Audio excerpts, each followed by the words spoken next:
Radio Cayman, the voice, the heart, the soul of the Cayman Islands. Talk Today is brought to you by Subway, open 24 hours in Countryside, Anderson Square in Georgetown, and Centennial Towers in West Bay. And by the Ministry of District Administration, explore your history, explore your land, explore your sister islands. And Cayman Airways, call them on 949-2311 to book your nonstop flights to Los Angeles and Panama. And Digicel, Cayman's bigger, better network. Oh, I think they're doing a great job. A lot of them are. Good afternoon, Dwayne. How are you? Not too bad, sir. Ladies and gentlemen, Radio Cayman's Talk Today with Sterling Dwayne Ebanks. But I do have some questions. There are more questions than answers.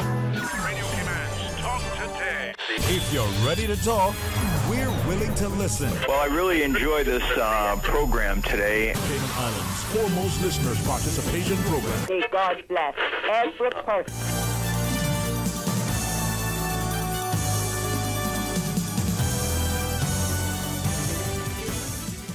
Hey, welcome, and another fantastic Friday as we invite you to be a part of what Talk Today promises to build on what Mr. Art has shared earlier. We can start things off with an excellent lady.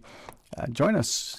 You have our permission to go on YouTube, to go on Facebook, to see our guests, and today, the excellent company of Mr. Arthur Davis. So join us for Talk Today. Radio Cayman's Talk Today, the Cayman Islands' foremost listeners participation program. We ask our listeners to avoid statements or comments which are abusive, derogatory, malicious, or defamatory. Do not use any indecent language or make any statement which is false or misleading. Email talktoday@candw.ky or call 1-800-534-8255. Courtesy of Flow, Cayman's #1 network that connects you to your world like never before. Let your voice be heard. Once again, here's your host, Sterling Dwayne Ebanks.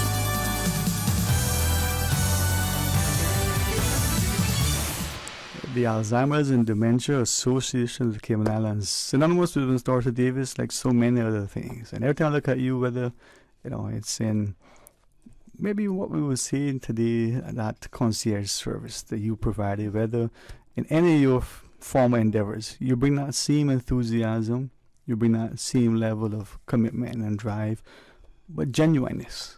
Good afternoon, ma'am. How are you? Good afternoon, and good afternoon to your audience out there in Radio Land. Thank you for having me again. Always a pleasure. And I like the fact that you have championed this for the longest of times in a way that is meaningful, impactful, right, and responsive. And earlier as a way to sort of better acquaint myself with the subject. Right. Not physicians, just speaking to it from a general way. I say, unfortunately, projections are that this is going to impact a significant percentage of the world's population, and seemingly at an increasingly earlier age. Yes. Now, some of the readings by some of the, I almost find the word now to be contemptuous, scientists, right, follow the science. The way we have put that, it almost has a disdain to it because there's so much stupidity that's being spouted. And hopefully that will offend some, because truth and accuracy is so important. And when you are diligent to find out what is, why is, and how can it be better, it's important. But I share that because then on the flip side, here's someone like you and so many who bring such passion and honesty and integrity in trying to alleviate, try to assist. And anyone who has anyone with any semblance of dementia, Alzheimer's, can appreciate how challenging it can be. Right. The frustrations of, wait a minute, I'm have one shoe on, one shoe off. Was I putting it on? Was I taking it off? Yes. And we can make jokes about it, right? And thankfully some of us do. Yes. But it's very real, Ms. Dorothy, is it not? Yeah. Yes, it is. And some of the talking about a joke, I just passed, I was a gentleman, I was walking from the library a few days ago, and I had this thing, say World Alzheimer's Month. Yeah. And he said, "Oh, it's World Alzheimer's Month. I forgot. It must be dementia." And I said to him, I said, "Excuse me, sir, you don't want to have dementia. You don't want to get, and I mean, you're never too young to get it, because right now, as I said, in our community, we have young people. You know, we consider your risk factor is higher the older you get. However, you're not exempt from being diagnosed with it when you're young. But our association is here to we're trying to educate the public, and that is our biggest goal, is to educate the public, bring awareness, not only in September, but this is our heightened time for awareness around the world during World Alzheimer's Month. Yeah. I think I remember. I'm not going to try to make any jokes, because to me it's very real and very serious, and I've been so inspired by you. I remember the discussions. Right. I failed to recall the lady we had it into the studio twice with you, the nurse out of this day. Yes. She's such, like you, compassionate, caring. So if you remember her name, you can tell, but she'll come on and do the training with us, right? Yes. And she sat to my right and she talked, and you could see the empathy. Could see the sincerity, right? So I was going to wear purple today because purple is your color, and it's my favorite color. And but I thought, you know what? I feel like the yellow today. Yeah, and it was a little bit bigger, so yeah. We chose purple. Purple is the Alzheimer's color, but however, it is also my favorite color. And then we also have the aqua, which is the Sea of the Caribbean. When we were doing it. We wanted to incorporate that into it to make it unique, to say this is Cayman's Alzheimer's Association. And this is what's important, because I think color has been synonymous with royalty, with change and the like, but it stands out, right? And I emphasize that in that we need to start to be able to be responsive, but very cognizant, so that when we do respond, we respond in love and in kindness. One of our listeners, this is the beauty and the blessings of this country. Just good afternoon to us, wish you a blessed weekend and God's blessings to you. And wonderful. This is the Cayman that I think we need to do.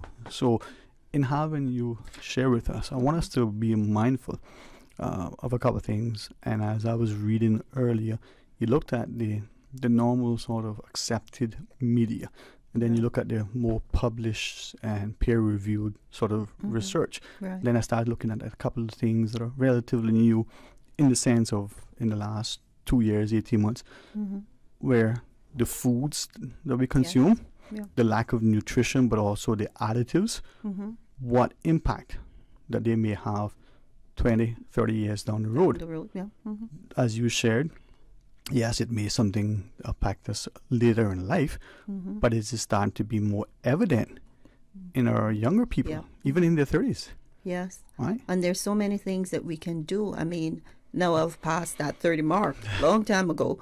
However, 2 years now, right? There's so many modifiable risk factors that we can actually, start. Now, if you listen to some of the things, we have the risk factors, there are 12 of them. We can start doing something now if we start to educate the kids in the high school, in the universities and so forth, educate them, and then the risk factors, hopefully we can reduce the risk factors by 40%. That's what the experts are saying. Yeah. And I want you to share with us what you got planned for the month and the like. But those 12, things that are there. Yeah. I know we had this discussion scheduled. And to our listeners, I think part of learning is listening, but it's also asking questions. Right. It's being courageous enough to question something respectfully, but responsibly. Well, why is that the way it is? So to the handful, well, actually that would be 7. So most of us got 5 fingers. So 7 fathers agreed that they would monitor their children for these 2 weeks that we had this, 2+ weeks that we had this schedule, right? To see what they're doing. Just make a note. Right. They weren't supposed to tell their children. One had to, because the child being, if I say the name, you go, yep, just like the daddy. Yeah. Wait a minute, you're watching me and taking notes, right? I'm saying to the guy, come on, man, be a little bit inconspicuous, right? How much time is the child on it? Don't use any device to monitor, right? I know he does that. The child knows, because part of the reward is if you spend X time on this thing, you get this in return. If you go over this allotted time on a device, then there's a sanction, right? Right, okay. And wanted to see, but also manage yourself. And what we've concluded is that so much of us are spending so much time that we're now failing to remember. So he gave one child, says, I'm going to tell you this thing today, okay? And in 2 weeks, so last evening, you're going to tell it back to me. Right. You can write it down, you can memorize it, you can do whatever you want. This is a 12-year-old, okay? A 12-year-old. And I'm told that the ability for that child to recall that was heavily compromised. Really? Simple little thing Wow. that otherwise. And the thought is that because just like a phone number, we no longer need right. to dial it up because we just say to the dumb device, call Mrs. Dorothy, and Yes. it's done. So little things. So when we come back from the break, some of those tools, some of the things that we're seeing with Alzheimer's, some of the things that you're having, and tell us about the theme. Right. Okay. All right. If you've been offended by what I say, the apology is only because it's not intended to. It doesn't mean it hasn't. But if you've been offended, may I invite you to think, why? Right? Because the truth, they say, is cutting. It'll set you free. But boy, it can get you in trouble too. Right. Please join us after the break, and we'll talk more about Adasi. Stay tuned.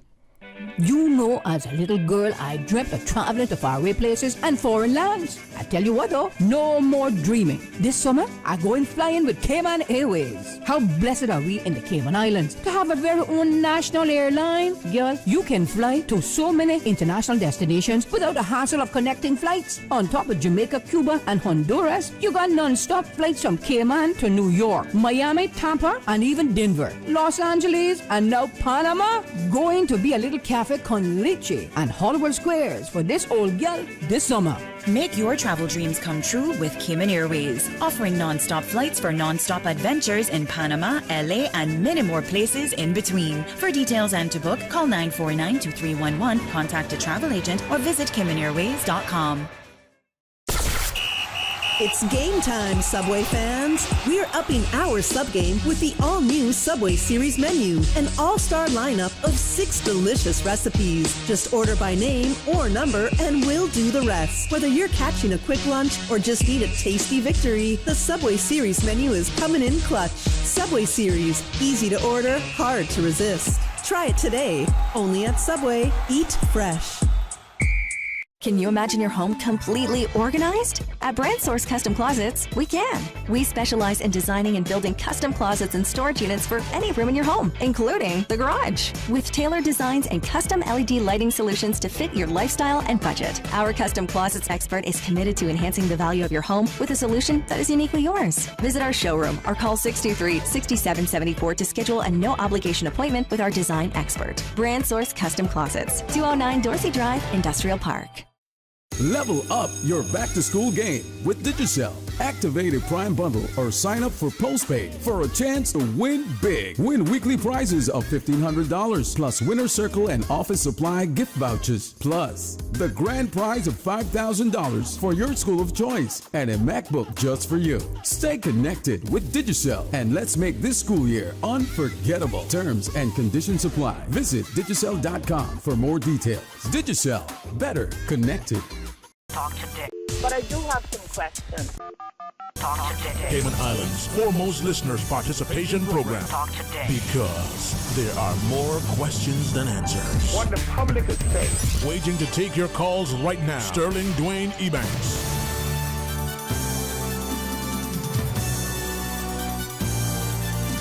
Was a good. Hey, welcome back and thank you. Thanks to Ms. Dorothy Davis and her, the board, and all of the volunteers at the Alzheimer's and Dementia Association of the Caymans. Now I say Adasi. Is that how I should say? Adasi is fine. Not ADCI. It's Adasi. Adasi. It has such a catchy ring to it. Good. And the fact that, well, how long has it been now? Because since 2020, it seems like it's been centuries. But yeah, it seems for me, it feels like it's been centuries. It's we actually when we started off. I think it was in 2011, like a support group, and then we went off to do the training in the UK in 2012 to work towards being an association, and then somewhere in between there we went from a Section 80 company to then we had to register as the NPO, because the NPO came into law then. Yeah. And this is it. I mean, you talked about going to training, and I referenced that particular nurse because it wasn't just her competence. As we've been fortunate over the years to have many different people coming from many different places to offer up things, but it was something particular about her. She reminds me of another nurse that came in for something else from St. Luke's. And it may be that sort of Midwestern Southern hospitality or what have you. Yeah, it'll come back to me. I can see her. You know, her. And we've had some, and then one thing about our association that even on our board and if our members and volunteers, they all have or had someone with dementia, because it's easier to attract those individuals that understand what it is to deal with a person, with a family member with dementia. Who feels it, knows it. Who knows it, yes, exactly. Who feels it, knows it. Also with the caregivers, a lot of the caregivers have used that volunteering with us as actually almost like a avenue for employment. Yeah. That is their time away from, you know. No, I just... Hey, we got a good one. Yeah. Oh my gosh. Yeah. But we do have, we have some wonderful volunteers. Yeah. They're very hardworking and we do appreciate them. And one of the things that we also do is also recognize the caregivers, because we know we have what we consider care partners, who would be like the husband or the wife who's caring for their spouse. And then we have the paid caregivers, you know, who are employed to care for an individual. However, whether you're a care partner or a paid caregiver, you're still a caregiver, and you're prone to burnout.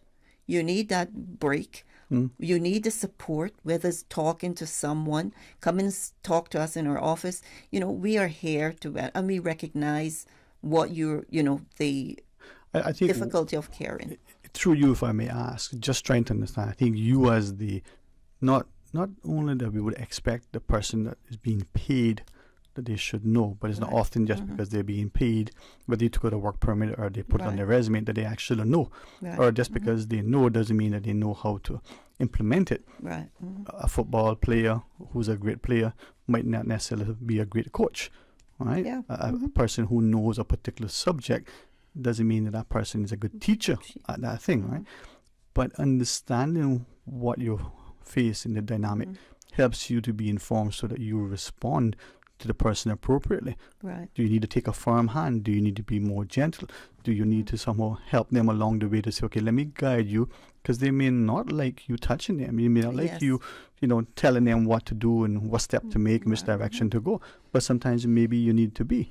And it's challenging, right? Yeah, it is challenging. Your theme this year is interesting. It's an interesting theme, yes. It's never too late, yep. never too early, never too late, and reduce the risk. Yeah. And that is a very catchy theme, and that is the message that we want to extend to the community. And that what sort of inspired me. That was the impetus to start to read more. Because I heard about, wait a minute, we're getting, I think the earliest one I saw was a 23-year-old being showing early onset. Yeah, and we've had 36, I know in the 30s here.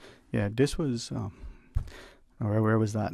So it was early onset. So even in the early 30s. But we know in Cayman, even before you're 40, late, as you said, late 30s. And people think, really? And this is significant. So those 12 things that we can, I wanted you to emphasize that for us. Yeah. Simple things like the memory games and, playing checkers and dominoes, right? And then I started to write them down here as I remember them, because you remember, as we age, we do have a little bit of memory issues. But it's also too because we become dependent on these dumb devices. Yeah. So I was looking and it's one of the never too early, never too late, and reducing the risk. And these are modifiable risk factors. We do have a caller, so for that caller, no, just hang on. You want to go through them quickly, and then we're trying to call. It's like physical activity. That is a big thing in Cayman. We sit down, we watch TV, or we... Like anything, if you don't use it, you lose it. Your memory, your muscle, everything, right? Smoking is another thing that you reduce. That means don't smoke. She doesn't tell you to encourage smoke, okay? Right. Just make sure... Smoke. Kathleen? Yes. Stop it.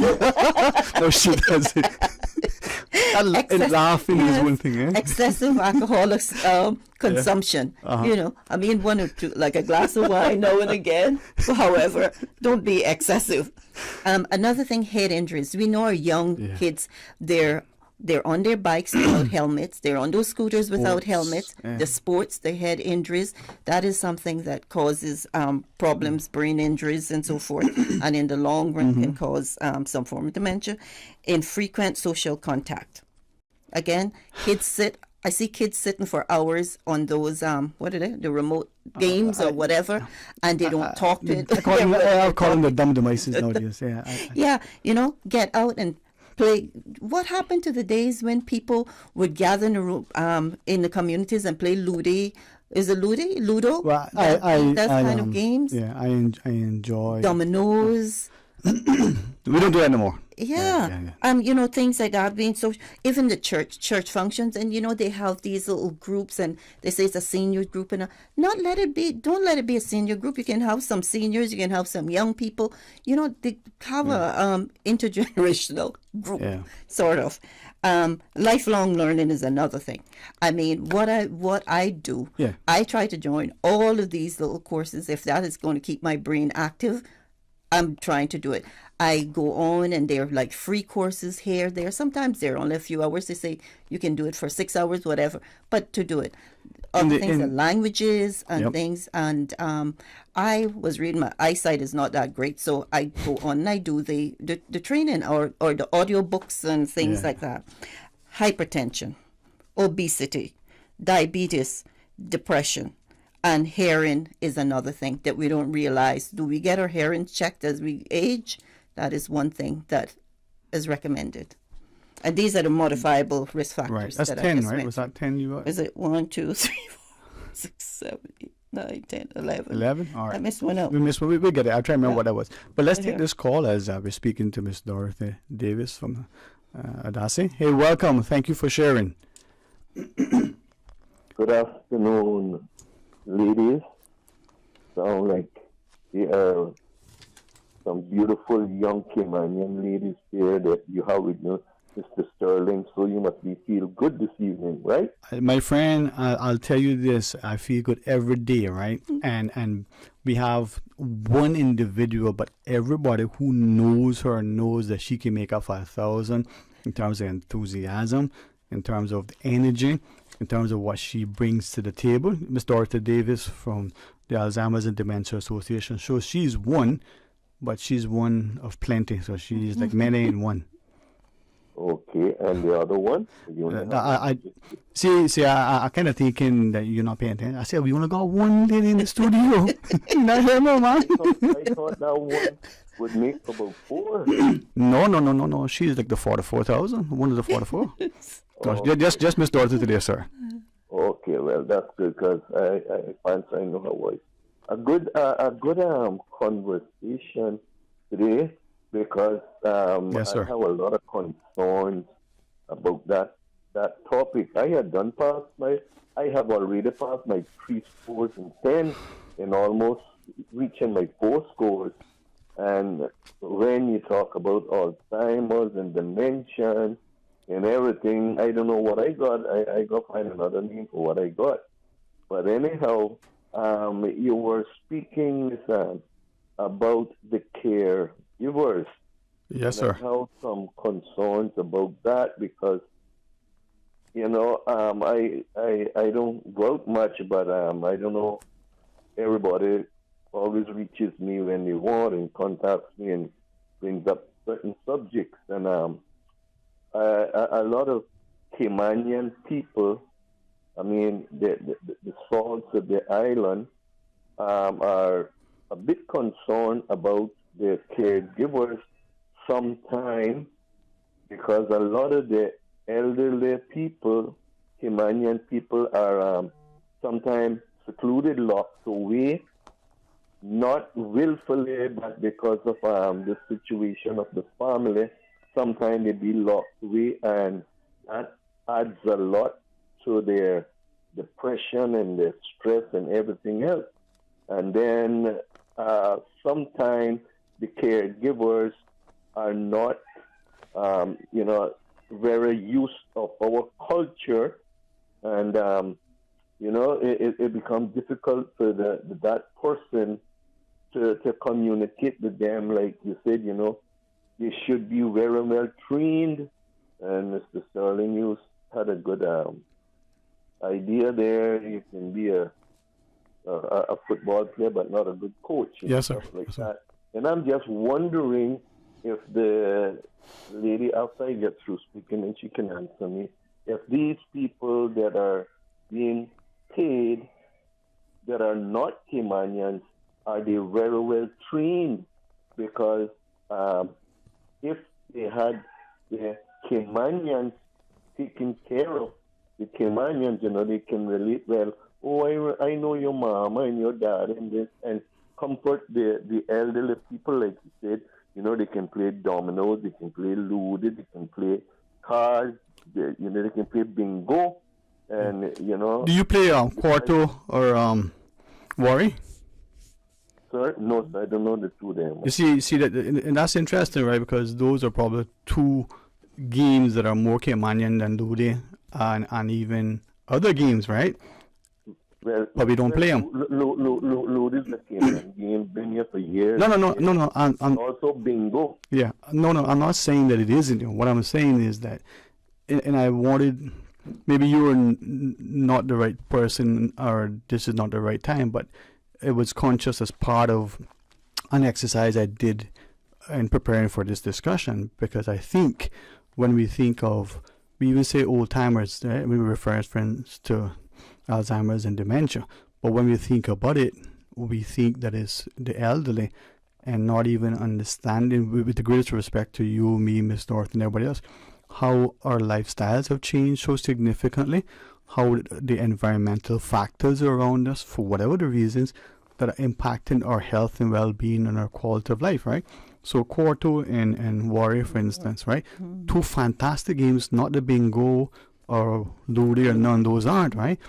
But just like you shared, if the Caymanians, right, are not engaged or used to take care of their own, whose fault is that? Is it that we have a policy, as I'm told, that you can hire somebody and pay them, but not if they are a relative?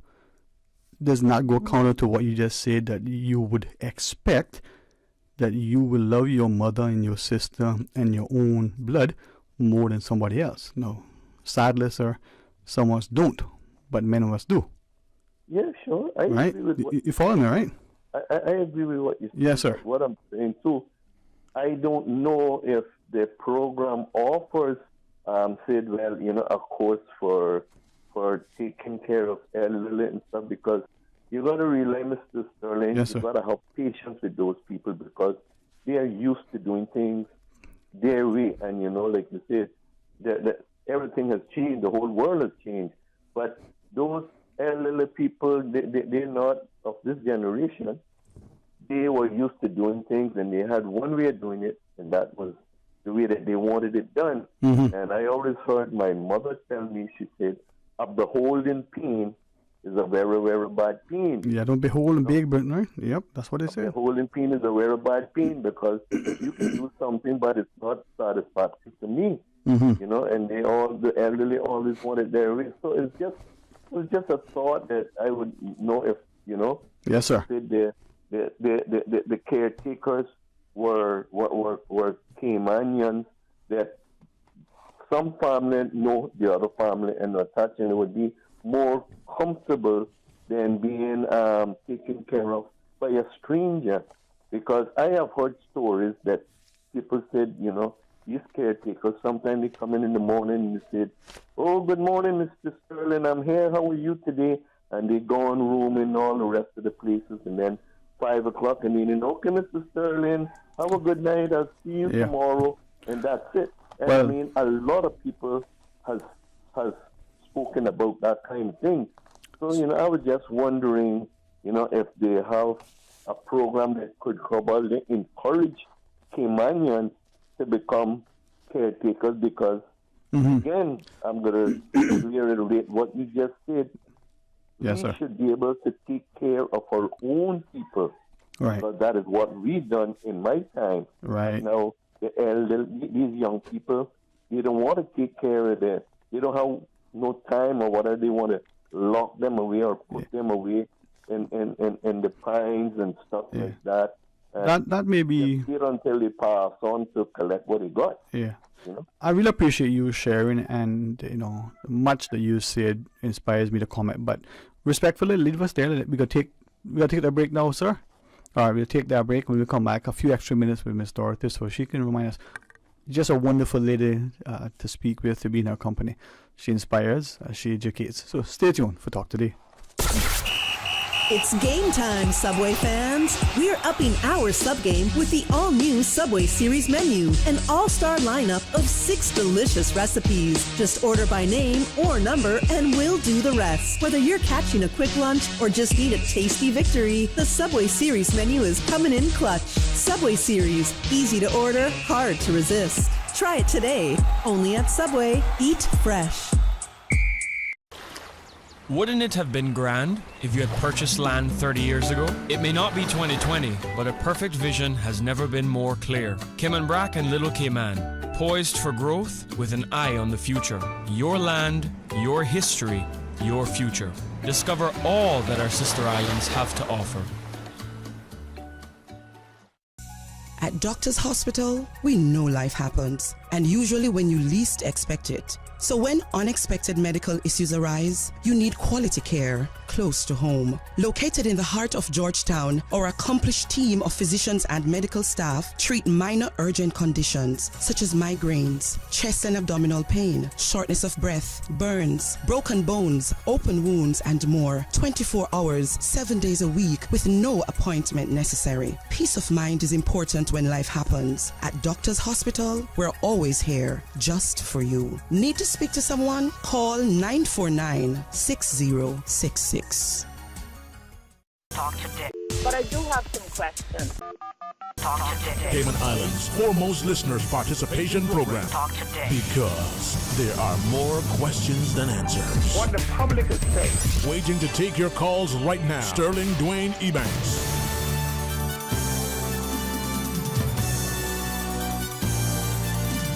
Hey, welcome back, and thanks for joining us. And to the gentleman that just called, as you always, you make some excellent points. We're speaking to Mr. Dorothy Davis. We're talking about the Alzheimer's and, Dementia Association of the Cayman Islands, DASI. And Ms. Dorothy, you, if I might ask you, you said it earlier, you even referenced when you went to do the training, and that was something I found very, very inspiring, but almost, why isn't that the norm? You have an association, you want to do something, and like anything, you want to be better equipped in position. Now, this is 2023, is it? Almost gone? Yes. These last 3 centuries have been long, 2020, 21, 20. It's been a long time. When, for those who are just doing this, when did Adasi come into being? The first thought, and then when you got it registered. Just repeat it to us. Well, the first thought was, we need to be educated, because I hadn't heard anything when my mom was diagnosed. Didn't hear anything, didn't know what it was. All right. And I then, based on, my general practitioner at the time was Dr. Tomlinson, and he said, you're in Lions, why don't you do something to help people? Not too many people. So I then did my research, and as I say, went wrong all the routes, and I went to the UK, got to the UK, and they invited me to attend what they call the Alzheimer's University, to set up an association here in the Cayman Islands. But you have to be assessed for 3 years, because they have to look at your financials. They have to look at, are you able to speak to people about dementia? They teach you, right? They're going to teach you. Are you able to find board members? What is your board like? What does your board look like? Does it have someone with a medical background in it? Do your board members have? Do you have someone with dementia on your board? Because that was a requirement. Do you have a caregiver on your board? Do you have people that understand what it is to care, what it is to not only care for people with dementia, but understand the different dynamics, medications, different things. So we have psychiatrists, we have she was a pharmacist, she's a lawyer, we have a lawyer. Our board is very diverse. Indeed. And then they said, okay, now you've been here. They even teach you have to go through what it's like. It's like a script of, you have 1 minute to convince your politician that dementia needs to be needs to be on an agenda, an agenda, and things that you do, because it's going to be a social service burden. And you had to do a skit with that. And at the time, I had to say, well, that would be like your premiere. And then the script was, if you met him in an elevator and you have 30 seconds to say to him, make a pitch right then. So you had to actually do that. It was a lot of role playing and things. And they will tell you, no, that's not it. You need to go, you lost him in the first word. Right. Yeah. And they're going to be, and they were, what do you call it? They were critical in a good way. And you had to do that. This was what you said.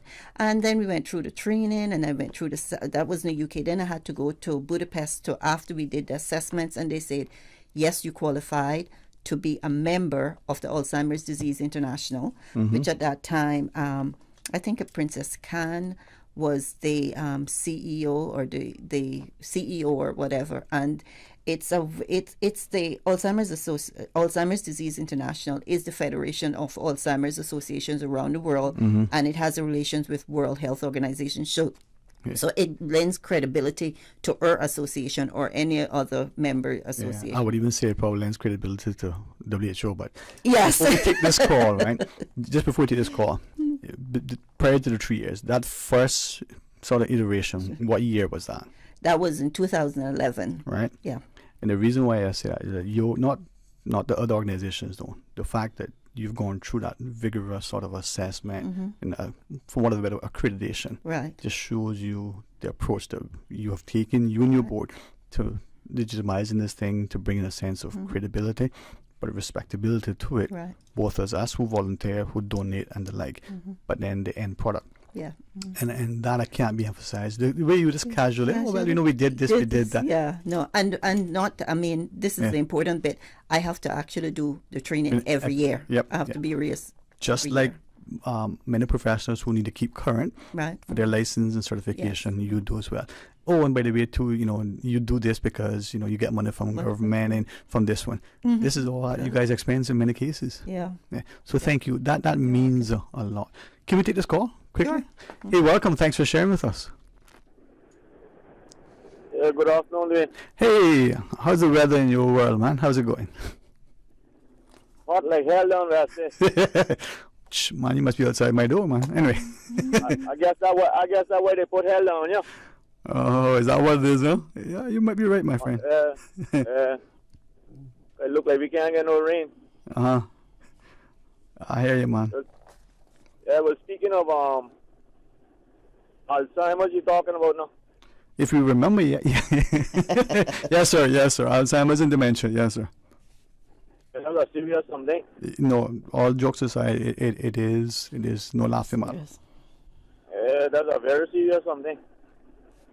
Well, anyway, someone mentioned to me one time that they believe what is causing this Alzheimer's disease in most people, or some, is this hair dye that people are putting in their hair. Someone mentioned that to me, and he said he's pretty sure that has a big part to do with Alzheimer's, is the hair dye people are putting in their hair, and some people are putting it so strong and so thick for it to last longer. Well, I don't have that problem, but yeah, it's seeping into the pores of their head and going straight to the brain. Well, I think, go ahead, sorry, go ahead.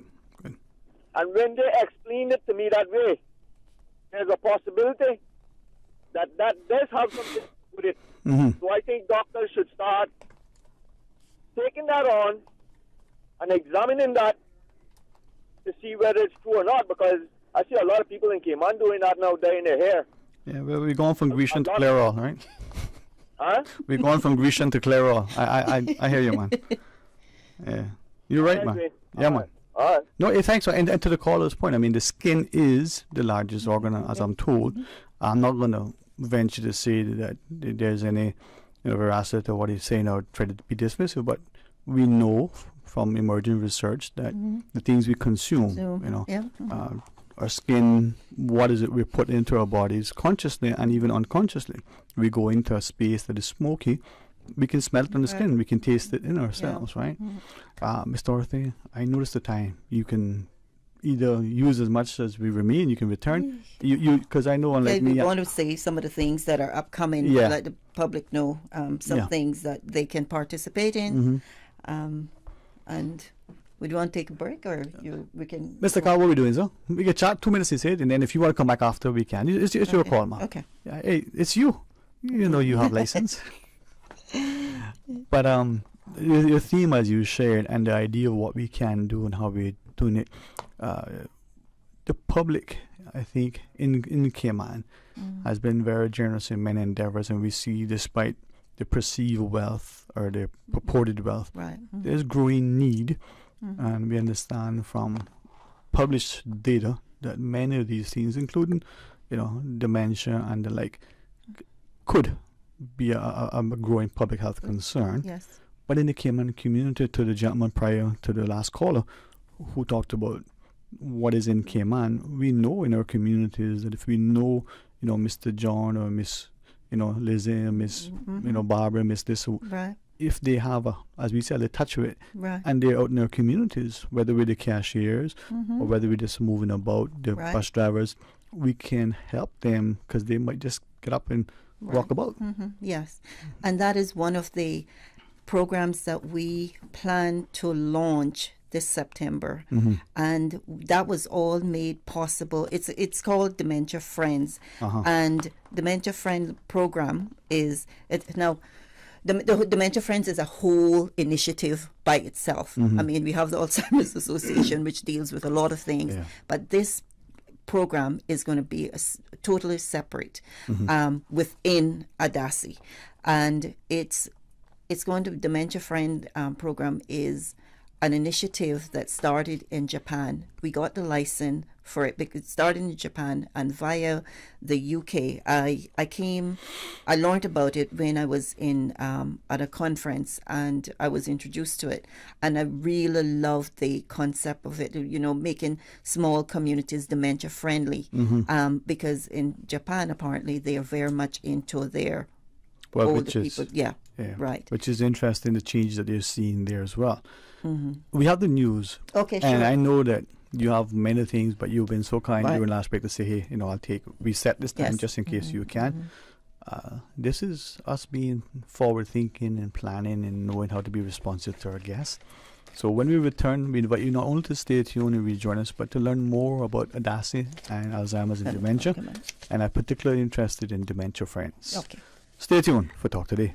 Continuing the Caymanian tradition. Let Cora keep my ground so clean. The heart and soul of the Cayman people. Thank you for keeping the culture alive. There's spread the news every day. From East End to Georgetown, down into West Bay. Radio Cayman in the Cayman Islands. Today's biggest news. Radio Cayman. Your voice, your choice. Local, regional, international. This is Headlines from Radio Cayman's newsroom. Today's biggest news. The headline news is brought to you by Health Services Authority and the Ministry of Tourism and Transport. With your latest headlines, I'm Felicia Rankin-Zollins. The Ministry of Education and Department of Education Services is closed today to facilitate a staff event. Regular operations will resume at 8:30 a.m. on Monday, September 11th. In international news, Hurricane Lee has powered up to a Category 5 storm, packing wind speeds of up to 160 miles per hour as it churns through the Atlantic. The storm will cause life-threatening conditions in parts of the region over the weekend, the U.S. National Hurricane Center said. On its current path, the storm is not projected to make landfall anywhere. Lee is the 12th named storm of the Atlantic hurricane season, which runs from June to November. U.S. actor Danny Masterson has been sentenced to serve 30 years to life in prison for raping 2 women. Masterson starred on That 70s Show, a TV series that was airing at the time of his crimes in the early 2000s. Prosecutors argued Masterson had relied on his status as a prominent Scientologist to avoid accountability. These are your headlines. I'm Felicia Rankin-Sollins. Today's biggest news. Radio Cayman, your voice, your choice. Local, regional, international. This is Headlines from Radio Cayman's newsroom. Today's biggest news. The headline news is brought to you by Health Services Authority and the Ministry of Tourism and Transport.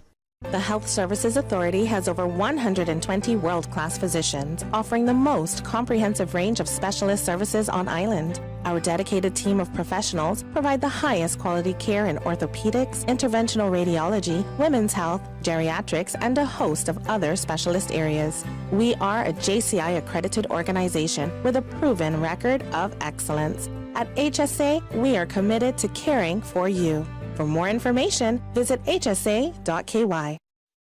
I am Teresa Pitcairn, the chairperson of the Cayman Islands Beautification Task Force. Derelict vehicles are not only unsightly, they also lower the quality of life in our neighborhoods and pose serious public health and safety risk. To report a derelict vehicle, please call the Department of Environmental Health on 949-6696. Be a part of the solution, not the pollution. Littering is a crime punishable by a $500 fine or 6 months in prison. Brought to you by the Beautification Task Force and Ministry of Tourism and Ports. Radio Cayman is pleased to feature this special Sister Islands historical vignette brought to you by the Ministry of District Administration and Lands. Explore your history, explore your land, explore your Sister Islands. Captain Keith Parker Tibbetts, MBE, JP.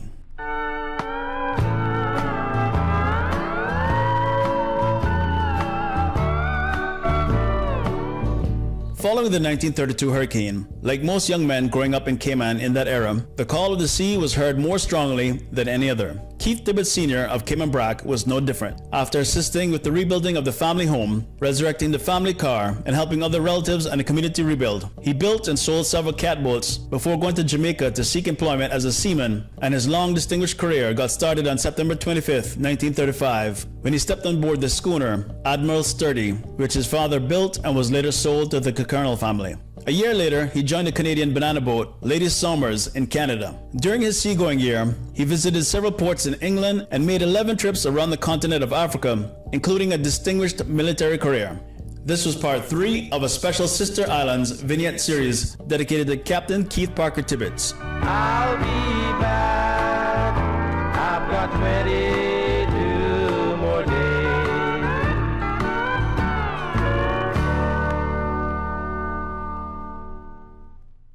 Radio Cayman is pleased to feature this special Sister Islands historical vignette brought to you by the Ministry of District Administration and Lands. Explore your history, explore your land, explore your Sister Islands. Explore your history. Explore your land. Explore your Sister Islands, the ultimate staycation experience. Your culture, your freedom, the land that time forgot isn't gone. It's your Sister Islands. Discover all that our Sister Islands have to offer. Talk today. But I do have some questions. Talk today. Cayman Islands' foremost listeners participation program. Talk today. Because there are more questions than answers. What the public is saying. Waiting to take your calls right now. Sterling Dwayne Ebanks.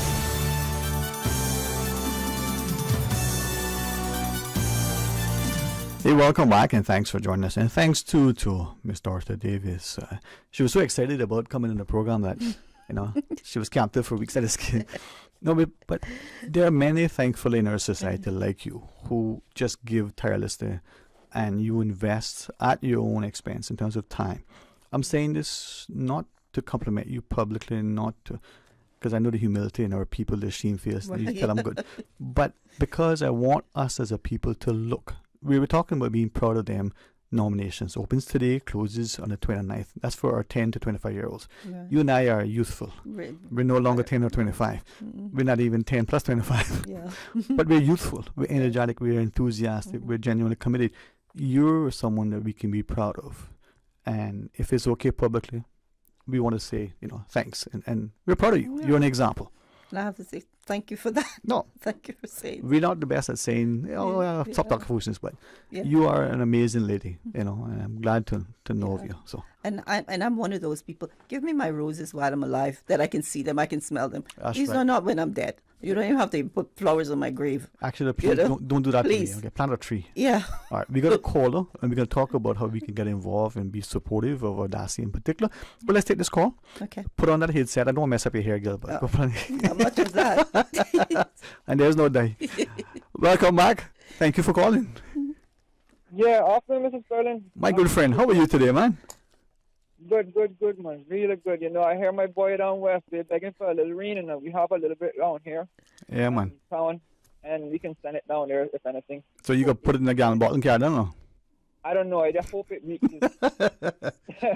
Well, my friends in Savannah, I hope they get some too. Yeah. Boy, I hear them complaining about the rain, though, because it's flooding in certain areas. Yeah. But, so it be. But that just came on. I listening about the Alzheimer's, and I remember my grand aunt that she helped raise me when I was younger. She was a very wise woman. But one thing I know about her was that she used to drink a lot and smoke a lot of cigarettes, and that's one thing you can't tell her to stop doing. And when she left this island in 2012. I remember she didn't contact me back, and she went to Honduras, and after a few years, her son came down, and they told me, how she has Alzheimer's, and she got lost in Honduras at one point, and I was just thinking of how dangerous that is, just not being able to be aware where you are or where you're going. Being left alone. And, it is very important for someone to be available at almost all times when it comes into a person with Alzheimer's. Yeah, man. And I appreciate you referencing that of the 12 things that Miss Dorothy referenced, right? I will not say that I remembered all of them. I know most of them. Smoking was one. But the one that always stuck out to me, even the very early days that you were talking about putting the organization together, this idea of isolation, and I hope it offends people to the point where anybody says it anymore, they'll take them to task. Oh, you need to be socially distant. That isolation, especially our elderly, for not having their loved ones around them, because we've got to be socially distant. That is, in my view, and from what the physicians and researchers have shared, it's one of the worst things. So before I ask Ms. Dorothy, to your point, how do we bring us together more? Whether we're playing games, whether we're looking in on our neighbors, whether we're not just calling them, we're actually physically going, taking them a piece of cake, sitting down, having a tea with them. We're actually playing cards, talking, and being in their presence. Each other, not just our elderly, but each other. Each other. Yeah, like check this out. I have a grand aunt here that I care about a lot, just like a grandmother.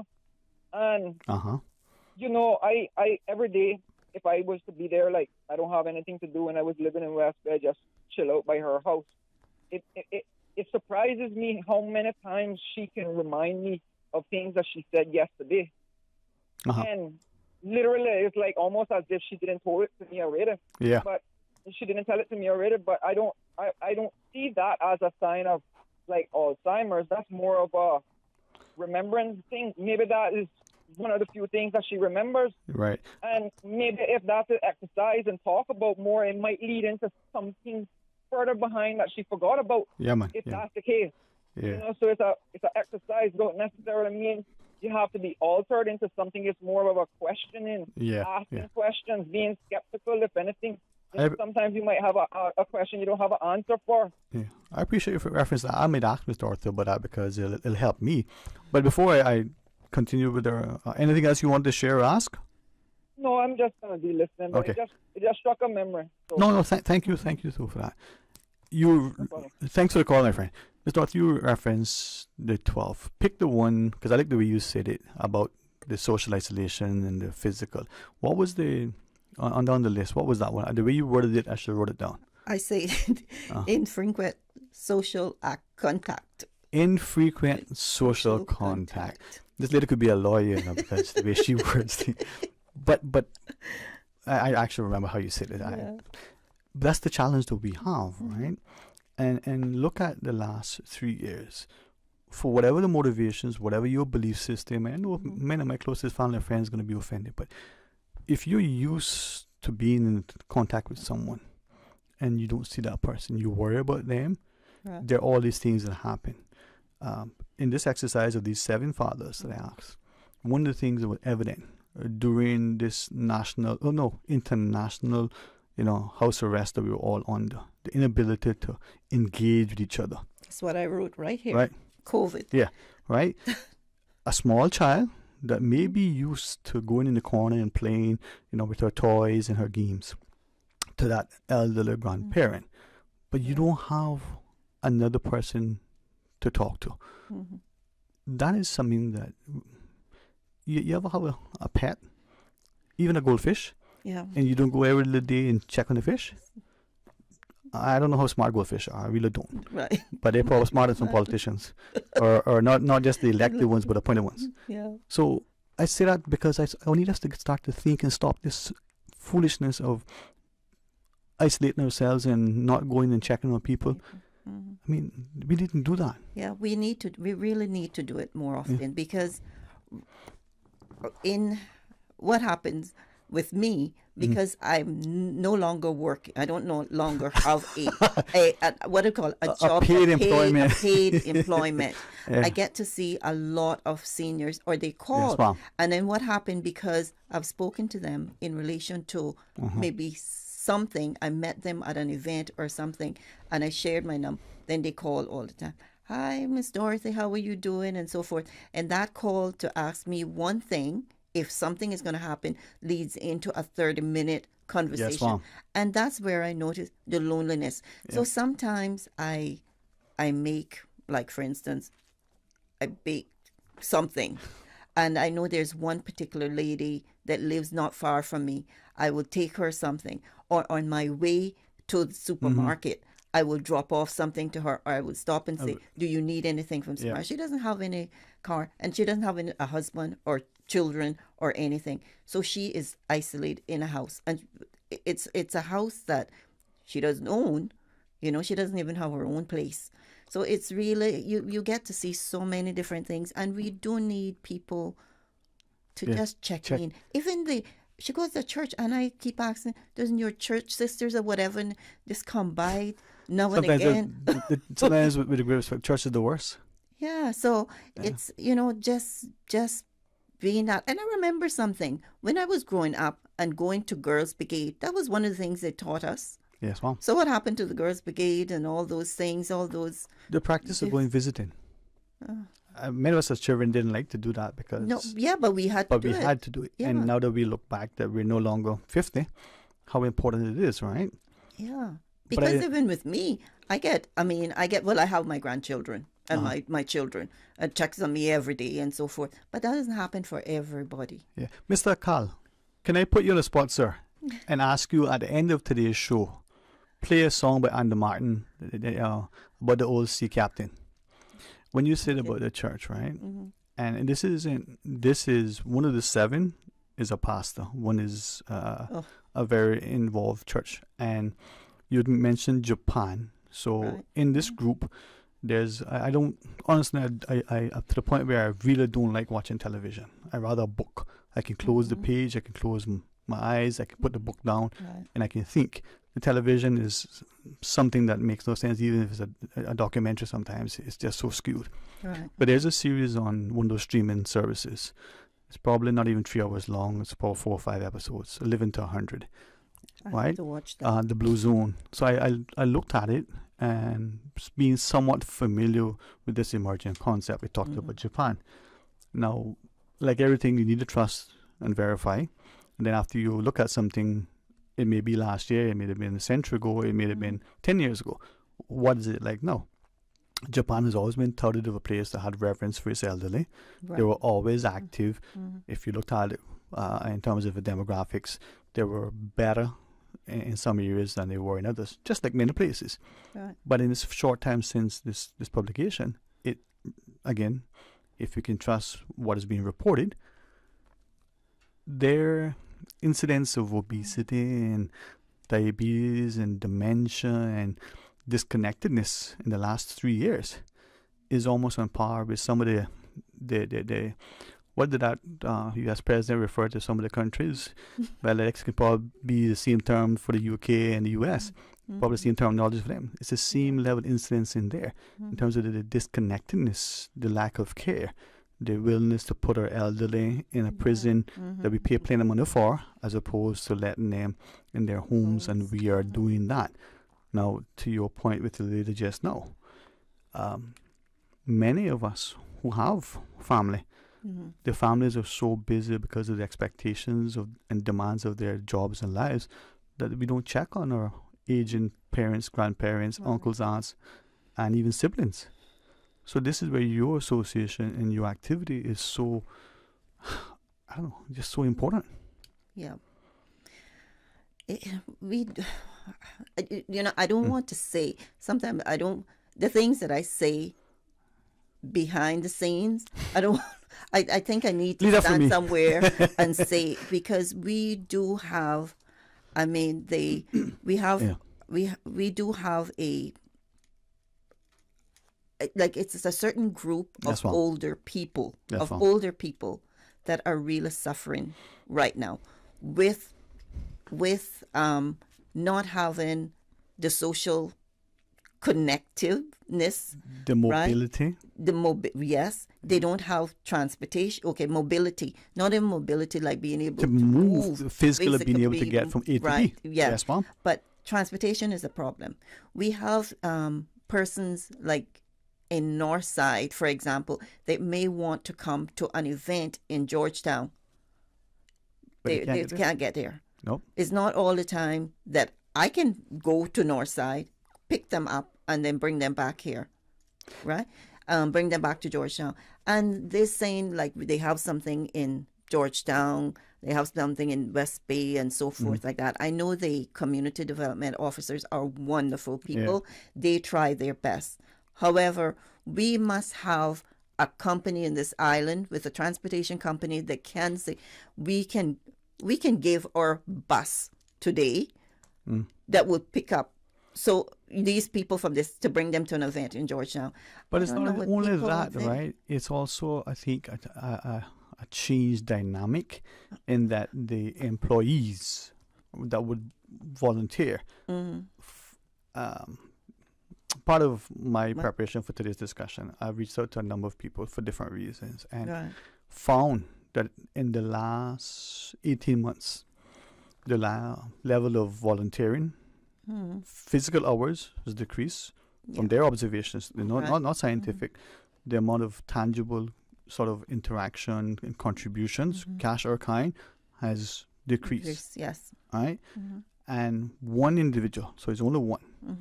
The employer went from a disposition of, hey, you know what, we're going to give as best as we can, to becoming what that show was, the Scrooge, of becoming, making the Scrooge look like a saint.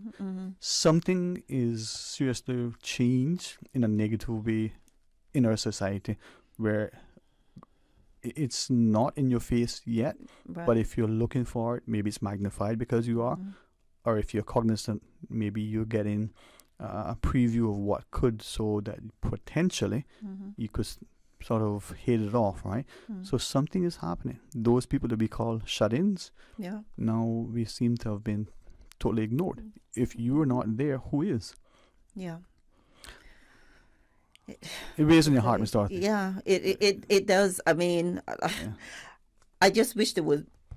Yes, it was. I probably sometimes say I wish I could do so much more because I go away. I see. Okay, I start off my day. Okay, Adasi. Yeah. But however, I am divert from Adasi because this what I'm doing with these people don't have dementia. However, I find myself still going to assist and do things with them. I'm not a community development officer. I don't work for DCFS or any of those things, but I am just a person that care for these individual. You have a and genuineness. Then, and then they are calling me, like look up on me. Yeah.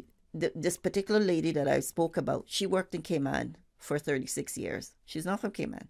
However, she's in here. She's here. Yeah, right. She was not a born Caymanian. However, she's made this place a home. She took care of these Cayman kids and so forth like that.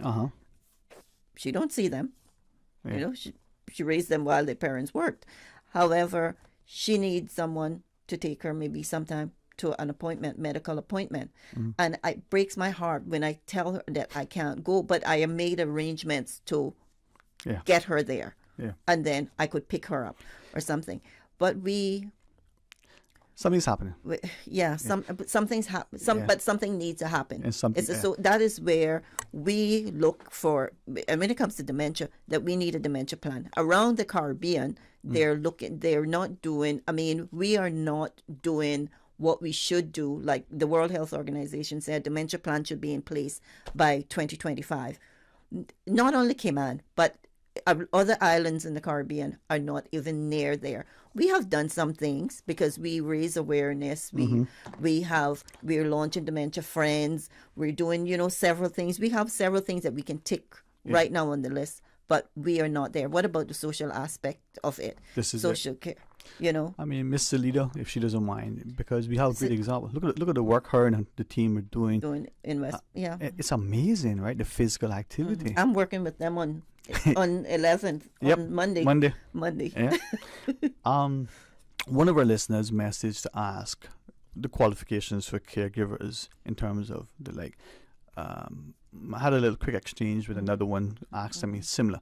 So to what extent, drawing from these two messages, one wanted to know, are they qualified? But to what extent are we ensuring that the people who are delivering care to our elderly, that they come with the credentials, but also the requisite disposition? So qualifications, someone... And like would you say disposition? Because you can be qualified caregiver and you still don't know how to communicate with, let's use dementia, for example. You have to be empathetic, caring, loving, patient. You need to know how to communicate with a person with dementia. You need to know how to handle difficult behaviors and all those things. So all of those things are things when they do this caregiving training. Are those aspects of their training? I don't think so. But we do what we call a participation training because we're not a training institution. Right. So we're not certified. It's not a certified training, but we give like a participation certificate. So you apply this thing. And it's over like a 6 weeks period that we will do this training, and we call it it's called Tools for Caregiving. That's what I named it. However, the training that I'm a certified trainer, it was called Powerful Tools for Caregiving that I was supposed to then, it's done out of the University of Iowa. However, when I did that training and got certified, I have to be retooled every year. I noticed that it was the cultural difference. To do it here, to provide that training here, there were lots of cultural differences. So I then had to do my own thing based on writing, because a lot of it was like preparing to go into homes or preparing things. And a lot of our caregivers are not Caymanians. So those are challenges there. Language, the language perception, right, and cultural differences also. Even if you're from an island, Cayman, there are cultural differences. Even how we season our food. Right. Yes. And so there were a lot of little things that when we do the training with caregivers, like talking like how you address a person. Now, a lot of them like to call mommy and papa and this and so forth. Some people don't like that. They would prefer to be called by their name. So it's Mr. Smith or by Mr. first name, Ebanks or first name with a handle. Miss June, Miss Dorothy, Mr. Dwayne, Mr. Like that. So so there are little things, and then because a person with dementia, they're still talking and so forth. They're not able to let you understand. I don't like that. So they get very agitated. There's some and frustrations, different- right? Right, frustration that you don't know how to handle. And this is why I commend you with your dementia friends, because a small group of us recognizing that one of the friends had an aging parent with an issue. And you know, you see the person in the yard, and next thing you know, the person is, you know, on the street corner Right. or in town, and before you know it, the person is gone. The community knowing who's who, you know, one bus driver one day picked the guy up and just brought him back home, but in that process makes the phone call. Right. We need to be there for each other. Yes. And it's not always possible, but as you said, if we are our brother's keeper, we can do it. This is a small community. Right. And that's with dementia friends Yeah. launch, and that is exactly yes, what Mom. that's going to be able. We're going to be doing, you know, the presentations that we will do to small groups. So let's say Radio Cayman will become a dementia friendly business. Yeah. The government house, the banks, the restaurants, everywhere. Yeah. So they will learn to recognize that something is wrong. Let's say Dwayne came in, God forbid, came in and he said, look at the menu, say, what would you like to eat? And you say, oh, I want chocolate cake. When they bring the chocolate cake, you say, oh, no, I didn't order that. Right?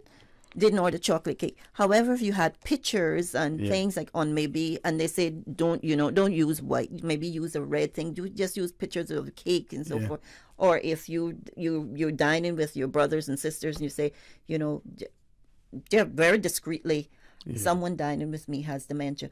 Then the restaurant staff would know how to deal respectfully without making them feel. Right, they won't even know. Yeah. Something that you showed us very early on in this.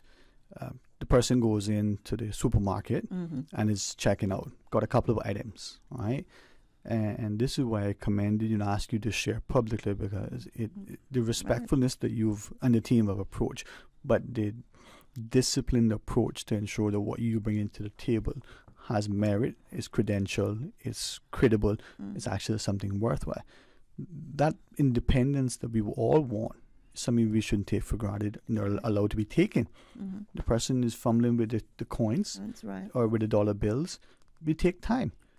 It also leads us as the others in the line to be a little bit more respectful and patient. Right. And the cashier to say, okay, yes, Mr. Ebanks, you know, this is $1 and this other denomination looks like $1 too. And still assist them, not to steal from them, not to let them feel like they're a burden, right? And many of us are not doing that because we don't even stopping to appreciate what is happening because we don't recognize it, right? And that person leaves, is frustrated. Who knows what that can, right? I saw, following your thing, I saw an experience in the supermarket. I thought, that was so nice. The lady, the older Khmer lady, was just so kind, you know, just patient. The people in the line. I thought, what did your training as well? Well, I'm hoping something rub off with someone. But however, we're going to be targeting all areas of the community. As I said, even churches. You know, a lot of persons can still go to a church when they have dementia. However, the pastor need to know. You see.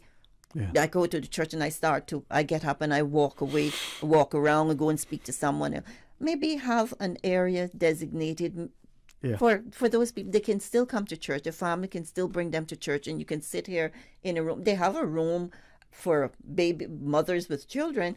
Why not have a room or something comfortable for people with dementia? Those 3 words that you strung together, that I say you could be a lawyer. Read them again. Read them. Infrequent social contact. Right? We isolate ourselves. We isolate others because they're a bother. They're embarrassing. The person at your food dinner, and the person now is getting agitated. I didn't order this. I didn't order this way. You sitting there, you're embarrassed. Shh, be quiet. But how do you respond to them? Being friendly, being sensitive, being sufficiently informed as the family member, as a dining companion would be helpful. But a dementia-friendly place would even be better. Right. And, you know, through this Alzheimer's journey, I use a lot of examples with my mom because that's where, and I use the example with like supermarkets, restaurant. I just spoke about because my mom didn't even like chocolate cake, but that's what she wanted. That was she wanted. But when she got it, that's not what she ordered. Yes. Right. So little things like that. Did I know the signs then? You know, I weren't really versed or educated on a lot of things, but I learned a lot of things from her. Yeah. And you responded. And because of you, I look at my own parents and the impatience on my part because I didn't know. Right. And then, I now know, 30, 50,000 million years later. But I go to my doctor friend who is highly published and qualified. But if you're not a specialist in dementia and these things, the advice they give you may not necessarily be the best advice for this particular situation. Right? And I've done that. And they say, okay, in this case, this is how you respond. Right. Well, what happens when you try that and it doesn't work? I've done that. Yeah. And each person is different. Some are angry, some are indignant, and then all of us being dementia friendly, being constantly trained. I don't think it can be overemphasized. Yeah. No, we definitely, I mean, we would be, if we could, and it's my dream, the board's dream, yes, ma'am, that our community will be, these 3 islands will be dementia friendly. Yeah. I mean, even thinking of it as from the tourism aspect, a tourist destination, dementia friendly. From the time you come into the airport, you say, this is a dementia friendly island, right? You can imagine you can book a vacation and say, I'm going to take my loved ones to because the people at the hotel knows how to react if you see someone walking around with something, going to the beach, doing something out of sorts. And you go to the supermarket, you go to the restaurants, you go there. People will travel with and not have to worry about being, you can get a caregiver to stay with my mom, dad, brother, sister, whomever that have, because they're dementia trained. You have more time, Mom? Yes. Okay, we got a break, but as we go into the break, right? This is why I think sometimes these things happen in such a way that they're meant to be. Right. That dementia friendliness that we would have, maybe the group of 7 that I reached out to and asked specifically, and I thought 2 weeks is a sufficient time to do sort of a quasi-scientific approach. Right. We know each other, we're close enough. No state secrets. I have the authority to share generally. So that dementia-friendly thing, if you go back to the Cayman of yesteryear, 2 immediate things come into play. You just touched on one. I wasn't intending to bring it up. I will see if it came out naturally. The visitors who come here, I'll be mindful how I say this because we've all said it or heard it said. When you go on vacation, you seem to leave your brain at home. Yeah. Right? We'll come into a place and we walk around in the middle of the street and as if we never saw cars before. Right? So that would even play into something important. Right? When we look at our demographic, we see it. But our children. Right.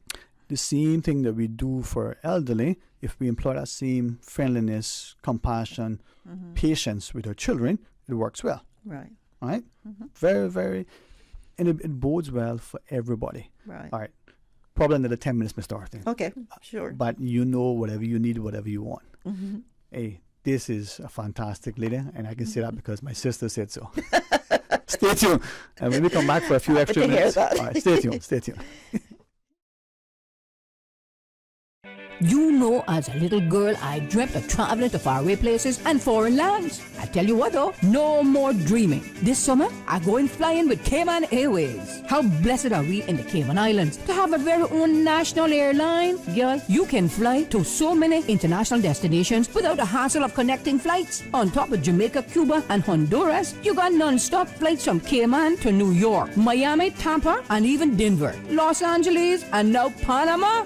Going to be a little cafe con leche and Hollywood Squares for this old gal this summer.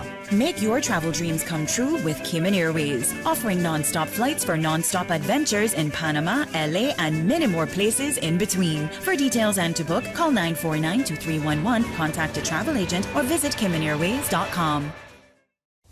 With the heat rising and temps flurrying, it's time to pull into Josie's Rubis, where you can buy 2 1-liter bottles of Aquafina water for only $3. Don't miss your chance to share the love during the Rubis Pure Summertimes 2 promotion. Each time you top up your tank with $25 of merchandise or from our 24-hour food mart or with your car's favorite fuel, you earn another stamp. Collect 6 stamps and you are entered to win $5,000 for you and $5,000 for someone you love. Don't forget to pick up up tickets for the Lions Club Benzorama at Reflections, Hemp and Tobacco, Food for Less, and Jose's Rubis. Now open 24 hours a day. Are you tired of waiting in long lines at the pharmacy just to fill a prescription? If what, child, let me tell you. Well, now you can save time and money with ValueMed's online prescription service. Visit ValueMed's new website, valrx.com, and click the Refill Subscriptions button. Fill in your information and choose your preferred pickup location. Or email your prescription refills for ValueMed Walkers Road at rx-wr@valrx.com, and for ValueMed in Boddentown, email rx-bt@valrx.com. Say goodbye to the hassle of waiting in lines and hello to the convenience of online prescriptions with ValueMed Pharmacy. Visit valrx.com to place your orders today. I love Pizza Boat. It's yummy. It has my two favorite things combined, cheese and boats. Pizza Boat makes pizza way more fun. Hop on board the Pizza Boat Express. Kids, now Pizza Boat makes pizza even more fun. Summer is here. Lunch or dinner, let Pizza Boat bring the fun. Pizza Boat, a Cayman twist to pizza, bringing fusion ingredients from all over the globe to give you locally inspired fresh pizzas all day, every day. Pizza Boat, now open in Queens Court on West Bay Road. Pick up or delivery 949-0000 or order online www.pizzaboat.ky.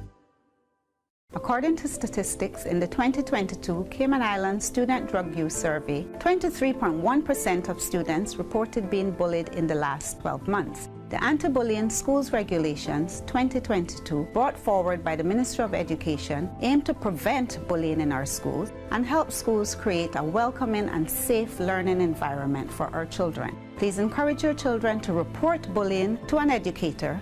Learn more at gov.ky/education. Talk today. But I do have some questions. Talk today. Cayman Islands' foremost listeners' participation program. Talk today. Because there are more questions than answers. What the public is saying. Waiting to take your calls right now. Sterling Dwayne Ebanks.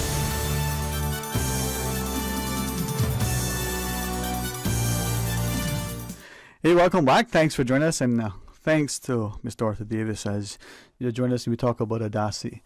You'll recognize that, as she said, there are some things. What is it your friend told you? Everything good for talk? Good talk. All right, let's take this quick call and then you can conclude and share with us what you wish. Hey, welcome. Thanks for calling. Hey, good afternoon, Sterling. My friend, how are you today? I'm good, my friend. Good afternoon to your panel there. You're a wonderful lady. Good afternoon. Yeah, she's a panel one, huh? Man, I tell you, man. No, she's a really fantastic lady, I'll be honest with you. Yeah, I was watching on YouTube, so I couldn't resist the call. Yeah, man, she look good for 16. I can imagine. You should keep her there. You should keep her for the rest of the afternoon. Just so you know, we booked the time, we allotted the time. We told Miss Dorothy she can have as much up until this. She's, so she appreciate you guys. No, she's an amazing lady, man. I say that with great respect. Keep her there because a lot of people need to hear what she's speaking. What she's speaking about, there's someone spoke to me not so long ago on this theme, regarding this same topic, and quickly I'll say I would ask that lady if she can let one of her appointed areas that they need to train is at those airports. Mm-hmm. Yep. Those people have no given respect to the elders. Then when they're taking them out to the aircraft, they're jerking them out of the wheelchairs instead of helping them up. It has to stop because we are Caymanians. We do not do those type of things. And for these companies, that is why I'm so uptight when I heard that Flowers brought in this band of overseers, I should say, from areas of the country and around the world, and to let them deal with our Caymanian people. It is outright down a disgrace. And for it to be in our country and having those people disrespect our senior citizens, it has to stop and it cannot continue. Mom, if you can do your endeavor best, don't let them tell you, they know. You go and tell them what you want to tell them, because they need to be trained, and they need to be trained by someone as serious as you. Sounds like she got someone like you to help her too, man. That sounds like a plan. And I will back her. I will back her with it. There you go, my friend. So I thank you. I thank you for your time, Sterling, and to the beautiful lady. Have a good afternoon, ma'am. Good afternoon to you too. That Thank you. beauty you see outside is because it radiates from within, man. So thank you. Well, all the best to you, man. Talk to you soon. Okay, Miss Dorothy, I know you will get back. Thank you. Thanks to Miss Dipner. We'll join her in a second. But as we close the discussion, you remind us, you share with us. It's your stage, Mom. Okay, so I just want to share some things that we have upcoming that I'm hoping on the 14th, that's Tuesday, is it Thursday the 14th, we have a wellness seminar, and that is going to be from 10 to 12 noon at what's called now the Intergenerational Hub, is what was the Older Persons Center right behind Foster's. The Old Woods building, I guess? Yes, the Old Woods building behind the Old Hampstead in that part. Yeah, and we're going to discuss how to manage our stress as we age, spiritual wellness, healthy eating, you are what you eat, right? Techniques and benefits of stretching. And we have some wonderful people that are going to be our presenters, Dr. Chelsea Walton, Reverend Mira Graham, Chad Collins. He's been here forever. And we have a physiotherapist, Sandeep Kumar. So those people all, he's giving of their time to do this for our seniors. So I'm hoping that they will come out but must register because space is limited. However, if we get over 40 people, we will have another session. When we have these sessions because everything we do throughout. It's not just it's one. It's not one and done, right? Yes, not one and done. And anyone want more information on that can call 936-1655. And this information is also shared with all the community development officers. They have the information which they will reach out to their people. The other event that we have is on the 21st of September is World Alzheimer's Day. And that is our day that we're asking people to dress purple for a cause. You can make a donation for it, but to bring awareness about dementia and also support persons living with dementia, the people that are caring for them, and whether it's paid caregivers, they're not left out, or the family members, right? Yeah. They're being cared for. And that day, dress purple, or we have our official purple, our official T-shirts. This year, it's a flag, Cayman flag within a heart, and a purple ribbon, and we have those. We'll have those available next week. And again, the number to call is 936-1655. And then we have a pub quiz, and this is where those are fun. Fun, yeah. Do something for your brain. Come out. That's going to be. We're going to put it on the bulletin board so you get more information with that and everything that we do. And then we have the launch of Dementia Friends, which it's an invitation only event. However, we're going to be inviting people from all different sectors of our community. The pub quiz is one night again.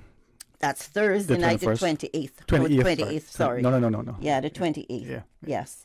On the 21st, what we want to do, that's the data, or the Alzheimer's report is going to be released, because right now it's held, you can't release it until the 21st. Alzheimer's embargoed, yes. So we're going to release that, and we hope to make a presentation maybe to the Minister of Health and Wellness on that day. It's the reports are long, but excellent read. Yeah. Very good information. For some reason, it's not that long either. Yeah. Well, me into a good reader. It takes me. I am a highlighter. I'm a highlighter. I highlight and go back and check and use it. That's what So it's I'm hoping that people will participate, get in contact with us, volunteer with us, support. We need people to. We have volunteers. We have a lot of volunteers, but those volunteers are nurses and caregivers. So their time. We need people that can even come to our events and be there. All our events are dementia friendly. So what we do, we encourage persons, like for instance, this wellness seminar. I'll give you an example. Let's say a senior is caring for her husband, or he's caring for his wife, and she has dementia, not the advanced part where, so he wants to bring her. the caregivers will be there to sit with them and entertain them, play games with them, do things with them while the spouse or whomever is taking part in the seminar. And as I say, and then we're also going to do chair exercises. We have complimentary chair massages at the seminar. Yeah. Hopefully you'll remind me, you'll get a chance to quick call and we'll make time for it. And I'm really thankful that I've started feeling this is something that touches all of our lives. Yes. And you are a great inspiration, a great educator. Your organization provides a lot of opportunities. So hopefully more of us will draw alongside and support you and Adasi. Yeah. Thank you so much. And one thing I want to say before I leave, everything that we do is free of charge, because I know people keep asking, is there a cost? No, there's no cost. Yeah. We beg to provide for you. I alluded to that earlier, but thank you for being very specific. Even your training that you guys do. It's free. And when you train yourselves, that's funded out of pocket, not out of whatever we contribute. I pay that. I know, Mom. And we know you're like rich as well, Mom. Let's say in closing, you do have the mental cafe from time to time. Yes, we do. And what we've been doing recently is we've been collaborating with the Department of Children and Family Services. So on the 11th, we're in West Bay. Yeah. And then we on the 11th in West Bay, and then we'll do another one in Georgetown. On the 19th. 19th, yeah. We found that a lot of people with dementia are at that same event. So we don't all want to segregate. We don't want to segregate our people. No. We want them to be inclusive. And if you're going to be a dementia-friendly community, it has to be inclusive. Indeed. Thank you so much, Mom. I'm looking forward to seeing you often. For those who like the pub quizzes, they're fun. Yes, please come out. On the 28th, we'll get a chance to remind. But have a wonderful, wonderful rest of the afternoon and a safe and healthy weekend, Mom. Thank you, and I wish the same to you. Thank you. I claim it. I claim it. All right, we're going to pause and take a break. Nurse Dip the Garden will be our guest next. I'm going to see publicly if Miss Kathy, our wonderful stalwart in our sales team, might come in and sit with us and make the place look better. I mean, we'll see. Stay tuned for Talk Today. It's game time, Subway fans. We're upping our sub game with the all-new Subway Series menu, an all-star lineup of 6 delicious recipes. Just order by name or number and we'll do the rest. Whether you're catching a quick lunch or just need a tasty victory, the Subway Series menu is coming in clutch. Subway Series, easy to order, hard to resist. Try it today, only at Subway. Eat fresh.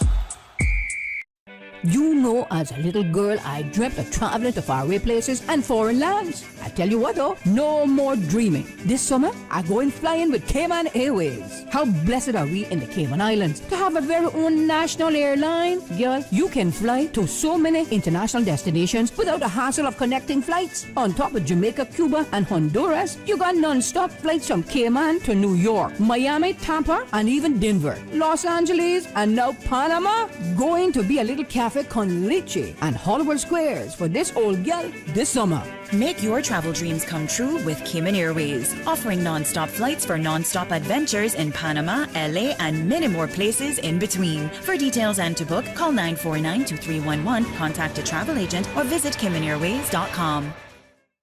There you go, sir. Thanks for choosing JN Money Transfer. Boy, thanks to JN Money Transfer, I can stay right here in Cayman and pay mama bills back home in Jamaica. Her water, light, phone, and other bills never late. Every month I pay everything in one place. Make payments to over 30 companies in Jamaica through JN Money Transfer. Fast, affordable, convenient. Call 1-800-744-1163 for details. The offices of dermatologist Dr. Wayne Porter will be taking appointments from September 11th to the 16th at his Crew Road Clinic.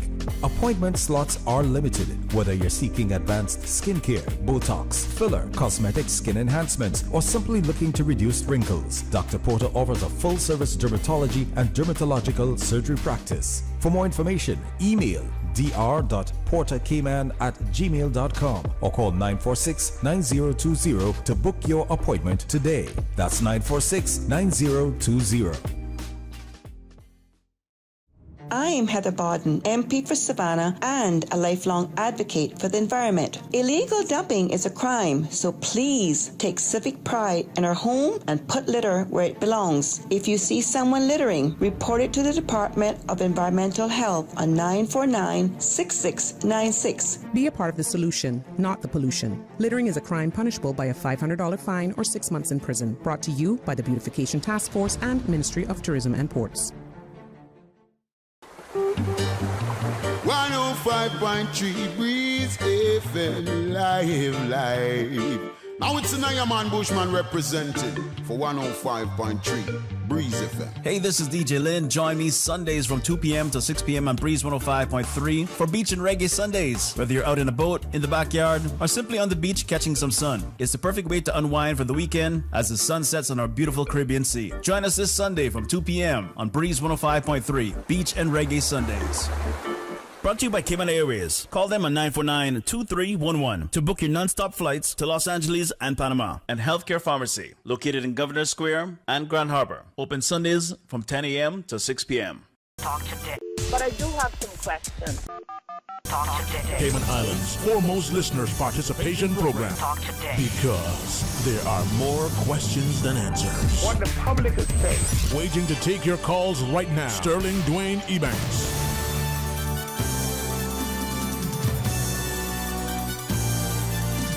Hey, welcome back, and thank you for joining us. And I think if you are a public servant and you're a Cayman, you're working in the civil service, man, you have on you a great responsibility, because when you look across the table, as I do right now, and see two of my fantastic public servants, our very own Catherine Miller. How are you, my lady? I'm fabulous. How are you doing? Can I say, I hope this is appropriate in this world. You look, my best, Billy Krista? You look fabulous. Thank you. And there's the garden. From the, bluff of Camelback to, right. The sandy hills of East End. How are you, Nurse Diltner? Well, I'm very well, but how am I looking, Dwayne? Can I be honest? I mean, it's okay, right? You should be honest. Roger, no. Well, that's the thing is, see, people who know me know that I may be many things. A liar, I'm not. But you were honest to me. Oh, yeah, of course. Yeah, okay. And Roger's my good friend. Nurse Diltner, you look amazing. Thank you, sweet. Those Irish eyes are calling. Thank you, Dwayne. And, I know that you often say about chocolate. Yes, ma'am. And nobody ever seems to bring you chocolate. Oh, no, they do, Oh, they do. Really? Can you see the weight that I put on? I felt he so share it. invigorated yesterday that I said, let me buy Dwayne's chocolate. And let it be reflected, Madam Speaker, that this is single origin dark chocolate. 60%. Oh, take it back. I want to eat it. Let's get it. Kathy, you can have it. Thank you very much. No, thank you. We will share it. And if I might, the reason I like chocolate, I'm going to find increasingly, to share more and more. I don't share my personal stuff because it's just how I do. One of my sisters introduced me to good quality chocolate very early on, right? And she worked with a fantastic team that. You remember the days when there was what is probably today, courier packages. Well, a courier would take a couple of days or a week. It didn't come overnight. It didn't come in 2 or 3 days. And these individuals would have it packaged from primarily Switzerland, and they would send it down. Wow. And I wasn't an employee. I was just the beneficiary of having a fantastic team member, and they would send it for me. So learning good chocolate, you get spoiled. You get it's like I'm in good company. So if I'm not in good company, I won't be. That's right. Right? And this is during the break. We'll open it and we'll share it. So, Ms. Diltner, if I may say from my heart, this is so well received. Thank you. It makes my exercise this afternoon that much more motivated. Now I like dark chocolate because, well, I better not say that. You know what I'm saying. But this is the love that we feel in our community. Just like my friends earlier decided, as part of helping me to prepare for today's discussion with Ms. Dorothy, dementia is important. Alzheimer's, the incidence as projected by, this research, and it's going to be across the globe, and at an early age. I'm not going to say why it might or whatever, but being responsive to it. And we as a small community know that Uncle George over here, Aunt Mary over there, we have a touch of it. Let's keep an eye out for them. And, we can get late for school or work. We can see them that they're not supposed to be where they are. and we can take them home. And we need to do that. But we're so busy that we're not. That's why I asked Miss Cathy to join me, because she's fantastic. She has that genuineness, that forthrightness. And she'll tell you where to get off, but she'll put her hands right there and say, hey, you need to change the tire? I know a guy. I will do both, yes. There you go. Thanks, Dwayne. No, of course, Mom, of course. So, Mr. Set the stage so I can get the chocolate open at a break. Okay, right. Well, it's lovely that you're wearing yellow today, Dwayne. I did in your honor, Mom. I you. thought between you and Miss Dorothy, and I thought it was better for you. Okay, well, it so happens to be the colour of World Suicide Prevention Day. Yes, Mom. And I actually don't have anything. Well, I do, but they weren't appropriate to come into Radio Cayman. Oh, I've seen it. No, just kidding. No, and I thank my brother for this, because I've only got 2 yellow or 3 yellow things now. So yeah. So it's good that you're wearing that. So I'm Yes, here Mom. today in my role as K-Mind, the mental health helpline of the Cayman Islands, which we are now referring to as K-Mind, to raise awareness that Sunday is Suicide Prevention Day, what strategies we can put in place, what we can do, and what help there is available. And it was so interesting to have Miss Dorothy on earlier, because when I was looking through numbers and statistics and things, you know, we think that suicide is something associated with the young or the middle-aged, but actually there are elderly people who take their lives. And what I thought was a very sad statistic, and this really did upset me actually very much when I read it. And this is just for England, and it was figures in 2021, right? Yeah. That over the age of 90, there was actually 43 people who had ended their lives by suicide. Yeah. Can you imagine? You're in your 90s, you have lived so many lives, you've brought so much to the world, you've created families, you've created communities, you've created businesses, you've given us all hope, you've paved the way, and yet at that age, over 40, you said? Over 90. Over 90. No, sorry, over 40 people. Yes, 40 took their life. That's what we know about, right? Because sometimes these things may be underreported or considered something else. Can I ask, when you say considered something else, and I'm thinking of their age, and I know because of the work my mom does, which elderly people, when they know that they're getting close to the end of their days, it's like assisted, I forget the exact terminology, maybe you have it. Yeah. Assisted, like end of life. Basically assisted, you could say suicide. Suicide's the wrong word, but they do want to end their life, and they're asking you to assist them. They're usually in a medical care. No, these were suicides. Yeah. Okay, so that is a... Intentionally taking of one's life is suicide. And this is where I'm glad that you accepted me publicly asking you to share, right? We know in Canada some of the...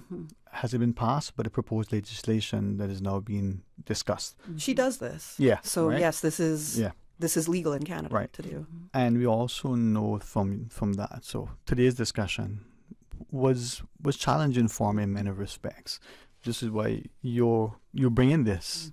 Is I'm mindful when I say things. That there's a phrase we have in Cayman, shooling around.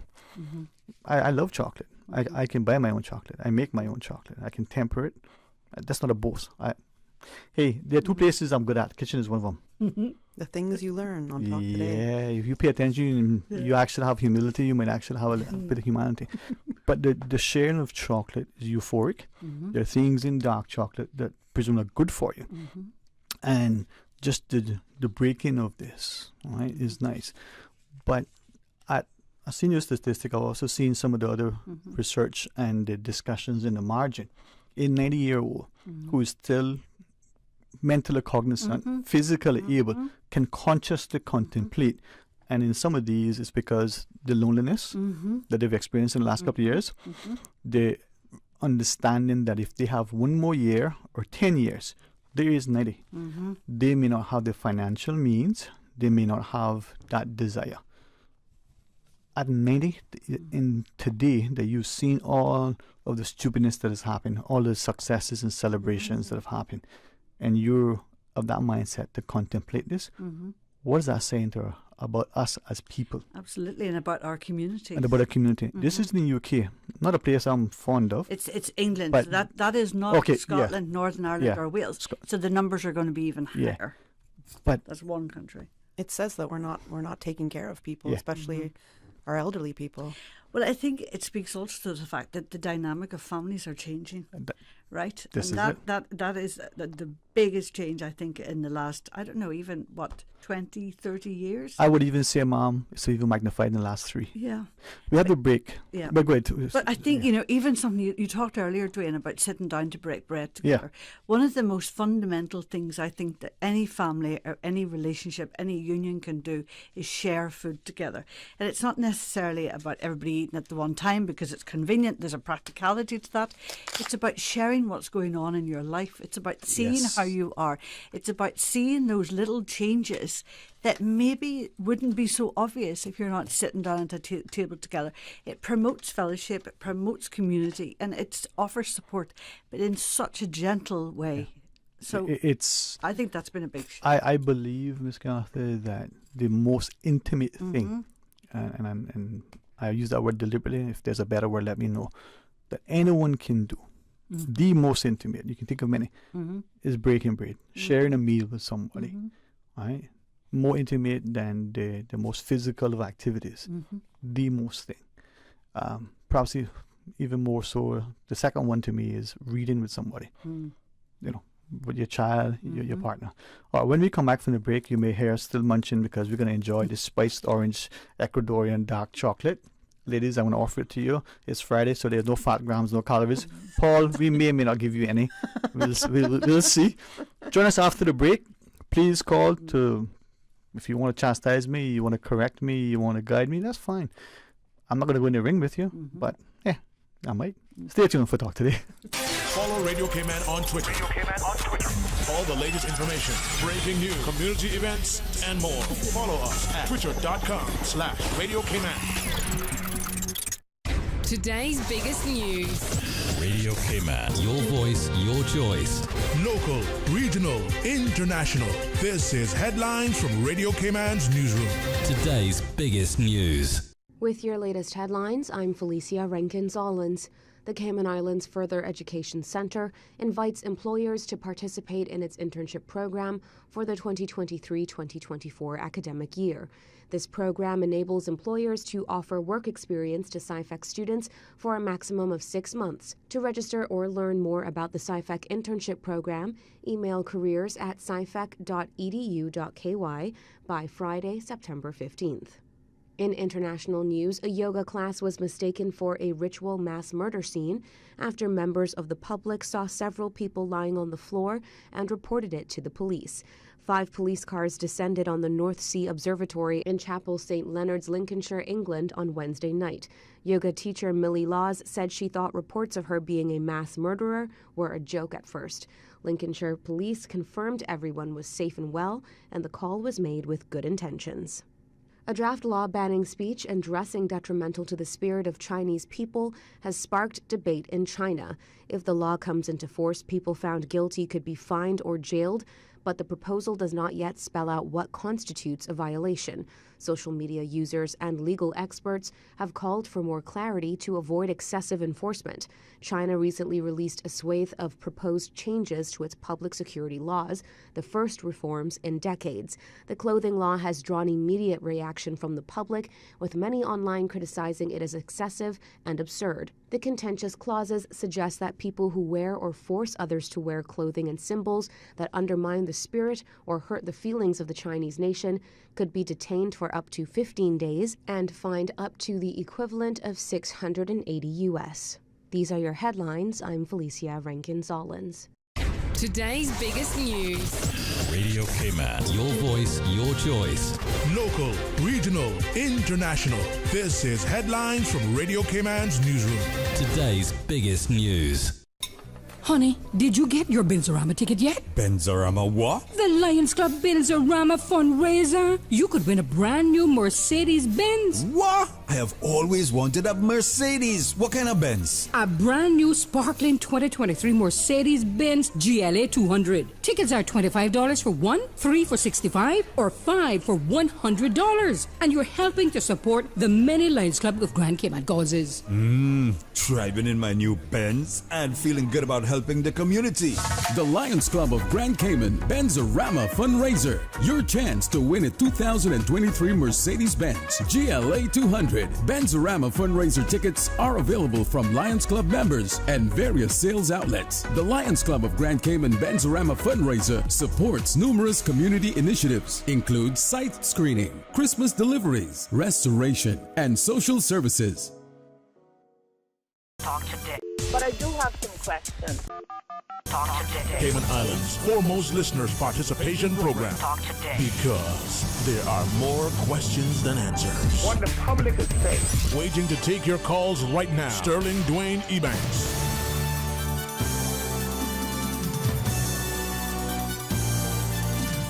Hey, welcome back. Thanks for joining us. Thanks to Nurse Dipner and K Mines and to our wonderful colleague, and not just in her sales, but you know, she's everywhere within Radio K Mine doing the great stuff. It's Kathy. She's hosted for us before. Mm-hmm. And I was just training on the board, so I'll be able to host and do the board on my own one day. You know, that was something that I thought about wanting to do, but then I thought, you know what, men can multitask, so I'm not even bothered with that. I'm glad you recognize yourself. Oh, no. I have, hey, listen, I have smart sisters, and I keep them trained. I love how Dibna's like, don't underestimate yourself, and I'm like, I'm glad you recognize. No. I'm teasing you. No, man. I pressed the button. Oops. But as much as I'm trying to add a little levity, the discussion, you know, is very significant, is very real. And Ms. Kathy, you had a public experience on Radio K-Man hosting the show. We don't know sometimes when someone is saying something where they are in their thought process. Not necessarily what they may do, but just how they're feeling at that point. And why I think of all the offensive things that happen in our lives is when we say to somebody, oh, how you doing? But before we even finish the question, we're mid-step onto something else. We're not really caring about how they're doing, but we are caring, but we don't realize that our actions are showing that we don't care because we consciously want to know, but we're so busy going to that thing that is pressing. Take a second and share and to listen, you know? I think a lot of the time it could be a facade. And then also just you're going through the motions. So I think a lot of us are going through the motions, but not entirely present in the moment in what we're doing. And in saying that, if you're not present in the moment, really in what you're doing, then you're not going to be in a conversation with somebody. So hey, how are you? But not really listening if I'm even going to provide an answer. This is one thing, right? So chocolate, right? And people say, why you like it so much? You can just, I don't know, conswabble it. If you don't know what a word is, then look it up. Or you can take and you can break off a piece, and you can, this is where good quality chocolate comes in, and just let it stay on your tongue. Just one little piece, and you enjoy it. And it may be the same with other things, but it reminds you to be in a moment, to taste the flavors. Is there a hint of some sort of spice in it? Is there a fruit? Right? And I'm not going to flower it in a way that people say, oh, you know, I should be written for Mills and Bones or for Harlequin, or, you know. But if you allow yourself just 1 ounce, 1 square, you can actually be transported mentally, and you can be reminded of how each breath matters. And it's something that we don't do. So it's something similar to active listening, Dwayne, almost very much what you're so. describing, very much right? So. Yeah. So sometimes if we're just superficial and we're not paying attention, we're not engaged, we're not listening with intention, right? We're not fully engaged with the individual, or we don't care, we're not going to get any information from them, right? Yeah. So one of the things we know about helping people who are feeling suicidal is that we have to actively listen. We have to try and engage with them. We have to not judge them. We have to be realistic, and we have to be honest. Right. You know, and these are some of the principles that we at K Mind. So I am here today representing K-Mind, the mental health helpline. Mhm. And I'm not here as Nurse Dimpna, I'm just here as Dimpna. None of But us... you forgive me, my mama raised me well, so I got to call you Nurse Dimpna. It's fine, Dwayne. But on the line, we currently Yeah. have a group of professionals, but none of us go by a designation. Right. Because it's not about that. It's about being there for people, right? Right. But something you just said too, it's not just that we're busy and we're superficial. It's to Miss Catherine's point earlier that, stuff is happening in our life. We want to pay attention and we want to engage, but it's like so much demands, right? And this is why, to me, chocolate allows you to do that. It can be something else. I got friends who garden, and for them, that 5 minutes in the garden is like a vacation. They're in the garden 5 hours sometimes, and it's as if they just come out. It could be like a meditation for them in that sense, Absolutely. That is it. Some people have that experience with the gym, with working out, for example. Some just through meditation, right? Which Yes. I have started doing and more, so encourage that. Yeah. It's so helpful. We have to stop and listen to ourselves a lot of the time, and we're busy in our lives, and a lot of the time our own self-care is not prioritized. Exactly.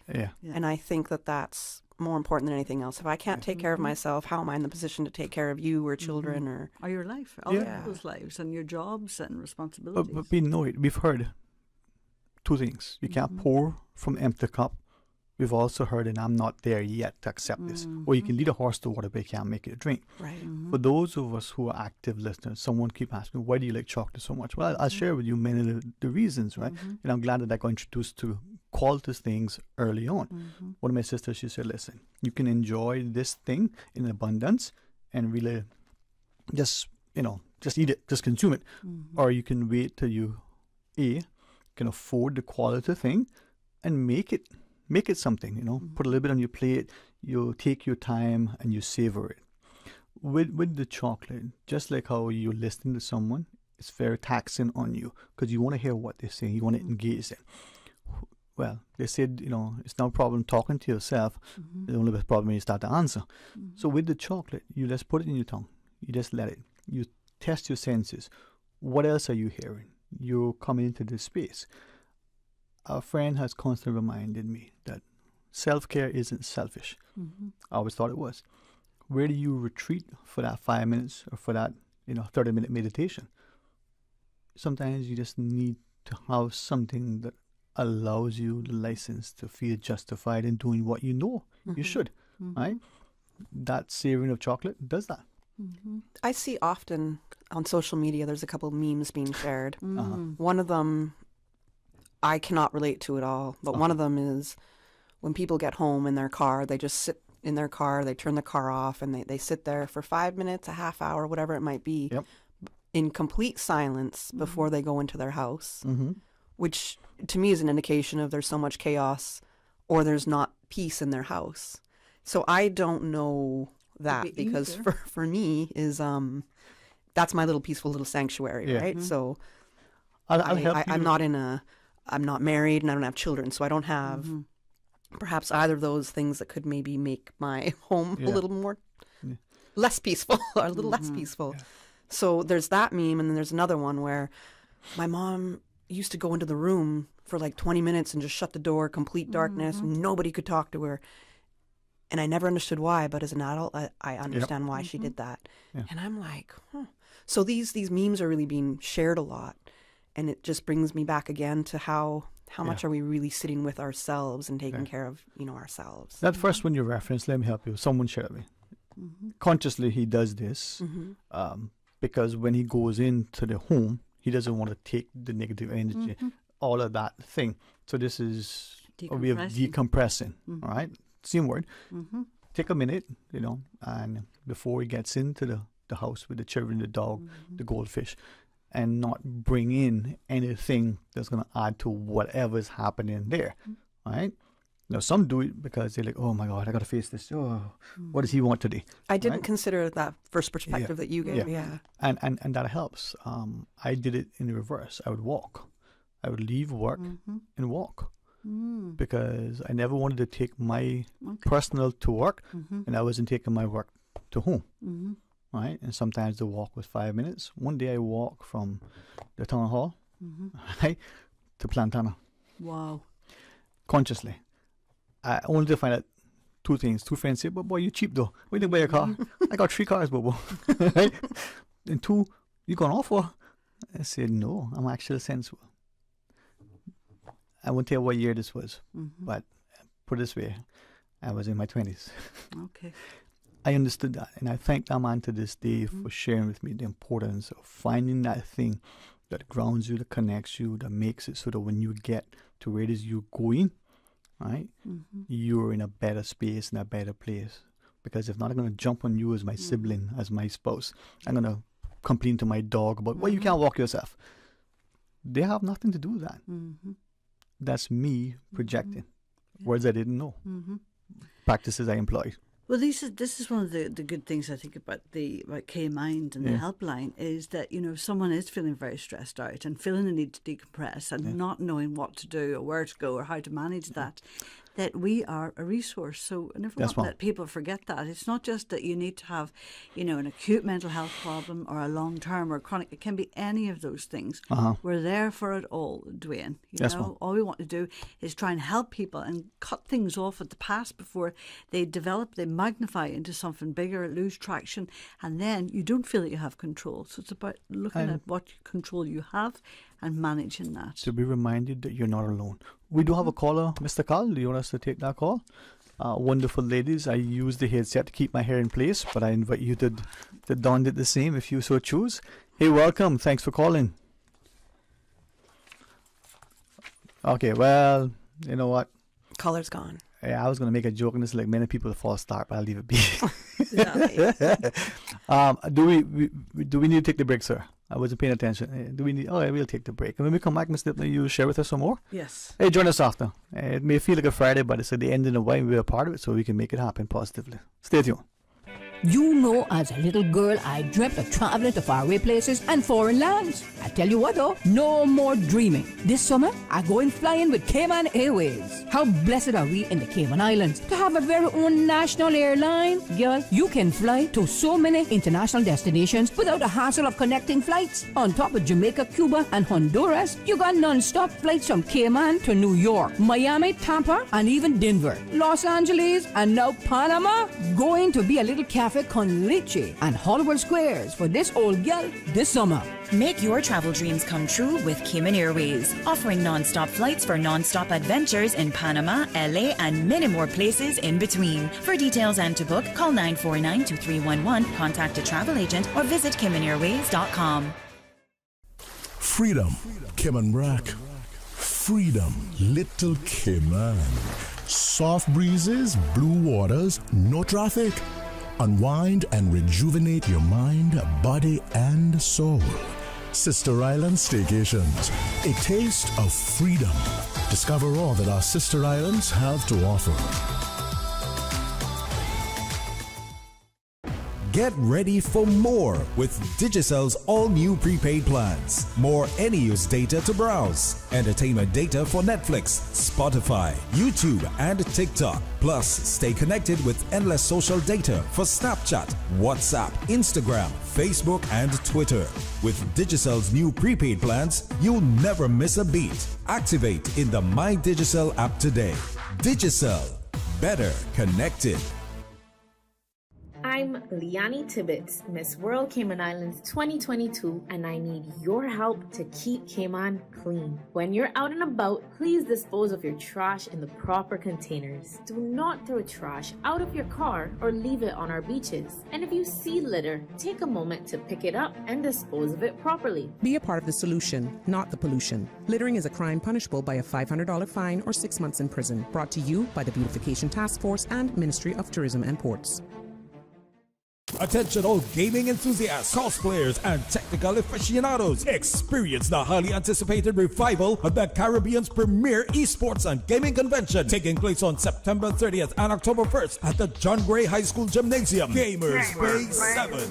A captivating 2-day extravaganza. Prepare to immerse yourself in an unforgettable event filled with excitement and innovation. Competitors, come showcase your skills and vie for over $10,000 in cash and prizes. Engage in exhilarating head-to-head battles in popular games such as Fortnite, PUBG Mobile, eFootball 23, Rocket League, and Super Smash Brothers. Renowned YouTubers Beck Bro Jack, Adam Beck, and Alec Duras will be there. Cosplayers Carrigan Taylor and Windy Girk will be there too. Lots of free play opportunities catering to PC gamers, retro players, console enthusiasts, arcade lovers, and yes, virtual reality enthusiasts alike. Don't forget the plethora of vendor booths to purchase exclusive items and deals. For further details, including general admission tickets, registration for individuals or teams, please visit GamersBayCayman.com. Sponsored by the Cayman Esports Association, NetGeeks Media, Ministry of Innovation, Ministry of Sports, Ministry of Education, Ministry of Tourism, C3 Pure Fiber, Monster Energy, Digicel, Sagicor, Maxstore, Costuless, Cayman Olympics, Enterprise Cayman, Prestige Motors, High Tech Electronics, ATV Cayman, Office Supply, and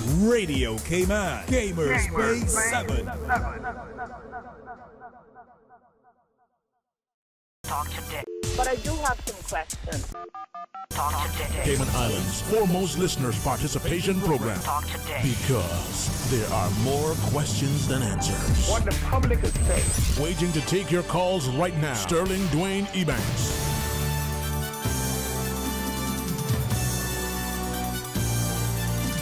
We're honored to be able to talk about K-Mines and to support and promote. I think this ties very nicely into Miss Dorothy, giving us an extended time as we talk about, Adasi and dementia. I know you just Miss Dipner, you're Nurse Dipner, and, quasi Kimmerbracker. That's right. and de facto Northsider by default. Yeah. My first passport here was for West Bay, so I still will always claim West Bay. Mr. Ezra, do you hear that, sir? It is definitely the best district. Mr. Ezra, do you hear that, sir? He probably says you could cut West Bay off and it'll survive. I'm just going to say that. We might just do that too. No, you had mentioned that caller that we got here at Radio Cayman almost a couple months ago. Yeah. And that brings me to a connection with K-Mines because when we received the caller, the man was suicidal, spoke about his frustrations and all the rest. It was about 20 minutes on air, and it was a very complete surprise to me. Mm-hmm. And I'd never experienced that call, never got any, so-called training for that, but who really does in life get training for when somebody's going to approach you with those kind of matters. So, we spoke, and honestly, for me, that was a really, really hard thing. And for weeks, it absolutely affected me. And he was frustrated with his work environment too. But in saying that, even though I was somebody on the phone that he could speak to, I had a mental health show 2 days prior to that. It was from that show, he was still listening to Radio Cayman, and he called in 2 days later. Mm-hmm. I had no idea what to do. And I remember Susan keeping him on the line. And when the show ended, I remembered I had my notes with me, and I was able to call on my cell phone while I was talking to the man. And Dimpna answered. I think it was. Am I allowed to say that you answered? Yeah. I mean, I already said it. No. But thanks for sharing. Yeah, because this is. Sometimes, we don't know who's going to be on the line, right? But it so happened that I was on that day, and we don't mind people knowing who runs the line, but we don't want it to be about us. But in any case, it so happened that day I happened to answer. I was answering the phone for K-Mind, so Kathy, I think, explained. I was given the number, and so I called him back and. Actually, because Kathy had done such a good job of offering him support and actively listening, and again, not being judgmental, not minimising his problems, and not making it about her, not doing a comparative and study. not being impatient and dismissing it. Yeah, and just because you're on a live TV show, that you can't deal with this, right? Right. Sorry, TV. It's called simul. I'm just teasing you. Go ahead. I should be serious. But, to you, what you did was perfect. So much so that when I actually spoke with him, he had really felt in a better place. He felt calmer. I was able to ascertain that actually there was a number of frustrations, things that were bothering him. a number of avenues that he had tried to address these by, but what was working and what wasn't. Furthermore, what else he could do. And was he engaged in treatment? Was it something that he felt that he needed? Did he need to see someone professionally? Yeah. So once again, we were able to, point him in the right direction. And I think, fortunately, it had a good resolve. Yeah. But, there's no quick answer to any of these. But the whole point of World Suicide Prevention Day, it's about raising awareness. It's about helping people to understand better that even doing the simplest of things, the kindest of something, right? Yep. Taking time out to make someone feel purposeful, to make someone feel that they're worthy, that they're loved, that they have connection, can change lives.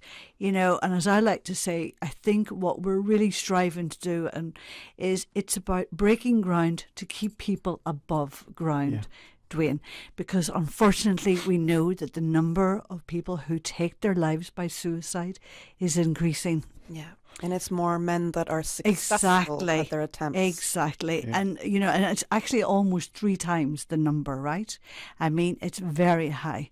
But we've got to, as I said earlier with Miss Dorothy, it's not just a young person's problem. It's not a middle-aged problem, even though there's a growing number of people of that age.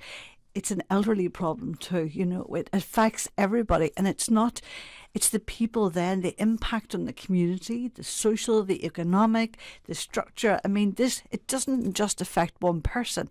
It can be far reaching. I mean, in our community, when something happens, it affects all of us. We all feel it. As you share, I think there are 2 things that we should look at in our community. One, the fact that you can call someone and know that person. Yes. We shouldn't dismiss that, right? We allow things that are the custom practice in larger jurisdictions, or you will not see anyone. That can be good. You can be anonymous. I remember as a student calling Cameron Airways. I think I might even remember the number, 1-800-422-9626, to reconfirm my reservation. And the lady on the other line, either I knew or knew me because she knew my sisters. And I could get a quick update what was happening in Cayman. That made you feel that this is worth it. You're not just missing home. So knowing that person can help. But secondly, we are very impatient. I think I am. We're genuinely justified in trying to get from A to B because it's time sensitive. We've got to get back from lunch. We got to go get our children. Things, we are in a hurry, in a rush, right? What's that song? I'm in a hurry going nowhere and I don't know why. I still have to ask us, on this show, many times, you had the experience very publicly. Many people don't know that the caller on the other end either has had a conversation with me about something, I'm privy to something prior, and they're venting, they're sharing, and just listening to them. And for them to call after sometimes and share, hey, thanks for listening, that means a lot. Even a couple that have, uttered words that we have to hit the dump button. You need to make them feel validated. How would you feel if someone dismissed you, didn't give you your 5 cents? I wanna touch on that because this, I'm glad that I was able to help the gentleman. I'm so glad K-Mines was there to answer, and even Dimna, you followed up with me later that day, like about an hour or 2 later, saying, "Hey, is this Kathy? Thank you so much for calling." I was so thankful for your call, and to this day, not one person that is management for me has addressed the situation that has happened. We had a suicidal caller threaten their life on air. Where that sent me was completely in a tizzy for weeks. And when I mentioned it, it was like, oh, okay, well, yeah, you handled that well. But that was it. So when I talk about that facade and taking that time to stop and listen, if your colleague is talking to you or somebody that you're in charge of, a subordinate, whatever it might be, is talking to you and it's a serious issue, please take the time, stop and speak, really follow up with those people because, yeah, okay, on the surface, it looked like I handled it, but I was upset for weeks now, and that could happen with a lot of people. So that just brings me back in full circle. Take the time. This isn't a passing thing. This is serious. Absolutely. Suicide is permanent. But here's the challenge, right? And thanks for that. I'm not going to defend it, and I'm not going to say, earlier when you talked about it's England, I do make the mistake and say the UK, and my friends say, no, we're Scottish, we're Irish, we're English, we're all different, right? And the UK is in England, England is in the UK. But that statistic may be very much representative here. But I only say to say that in the Cayman context, our societal thing, we're either dismissive more than we realize, but two, we don't want to acknowledge something because in our minds we may give it credence, but in many cases we don't have the competency to deal with it. We who are the counselors, the physician, the educators, right? Look at the issue of suicide in this country amongst our youth. There's no discussion publicly about it. There's no semblance amongst parents or the educational establishment generally about the amount of things that are happening in our schools. The little bit, and I say the little bit that I get, I can put my two, my index and my thumb together and squeeze it, and it's probably not even that much, right? Just as an emphasis. That is happening in our community that we talk about without appreciating the weight that we wear. Now, you said you didn't have the training, but by life you did. Consciously, I've done some training, and it's only helped inform me to realize that you don't know nothing. No, but the fact that you made the effort to do the training, you do know more than you realise. Which is... Sometimes, Dwayne, it's only when you're in that situation that you know you have to act, you have to do, you have to be meaningful. I had a situation a couple of weeks ago at work that I thought this is going to be an absolute nightmare. I've been in mental health for 37 years. But, I knew I had to, whatever I had to do, it had to be done. It was the right thing to do. And I walked into a situation and I could not believe, just because of the approach that I took, which was anything I do here is going to be better than doing nothing. But it was textbook scenario how it played out. Let's look at something. Sorry to interrupt, Miss Kathy. Because I wanted to interrupt you too. Go ahead. No, go ahead. You go ahead, Mom. So when you did say you go ahead. In Cayman we don't, we might not... we might be dismissive. So that to me is a bit of a cultural norm. And if we stick to our cultural norms and the things we grow up with, because it's part of our culture, that's putting a blanket over another facade and a Band-Aid over it. Instead of actually dealing with the issue that is not a cultural issue, it is a human life issue felt across the globe. And I'm glad you shared that because, I truly credit our parents for this example. Long before we heard about lifelong learners, they demonstrated that. Mama always says that she takes her right index finger, points to her temple and says, once you get up here, nobody can take it from you. Right? That's knowledge that you try to acquire. It comes from a life experience. I try to learn because it's for me. Not for me to lord it over anybody, not for me to know it for any reason to demonstrate any competence. I don't need any validation from you. I don't need a promotion. Hey, I look in the mirror and I'm happy. And if I'm not happy, I'm blaming me and finding why. I said to share that I have a wonderful friend who's come into my life recently. And when I see how we can help each other in many ways, there's no ulterior motive. There's no expectation. People can add so much to your life if you allow them and if they have the courage to step up. But isn't it wonderful, Dwayne, that as we, we're, from the day we all age, from the day we were born, right? That's it, we're getting older. But isn't it wonderful that we're still learning, and that learning never stops, and those life experiences and what they bring to you never stop. So even people in their 60s, people in their 60s, their 70s, their 80s, their 90s, they are still living and living with purpose, right? But what is it that we can do to help people live with purpose and to support them, right? That is the key. Purpose. Well, my daughter, very young, said something that I try to remember exactly how she said it. At this moment in time, this is the oldest you've ever been, and this is the youngest you'll ever will be. So true. And I thought, how old are you? Right? I don't think she was even double digits yet. Wow. And I thought, wow. Think about it, that realization, right? So with that, what are you adding to your life? Where's your purpose? Many societies have some interesting words for that. I found in the Cayman context, we do it. We look at our elderly. A physician friend shared the other day that in Cayman, and he's intimately familiar with West Bay particularly, but he said in the Cayman, we see it in the BRAC, we see it everywhere. Our people live to be very old and very active. Now, something is happening in the last few years that is changing that. I don't know if it's the television we're watching, if it's the news we're seeing, if the foods we're eating. Something is happening.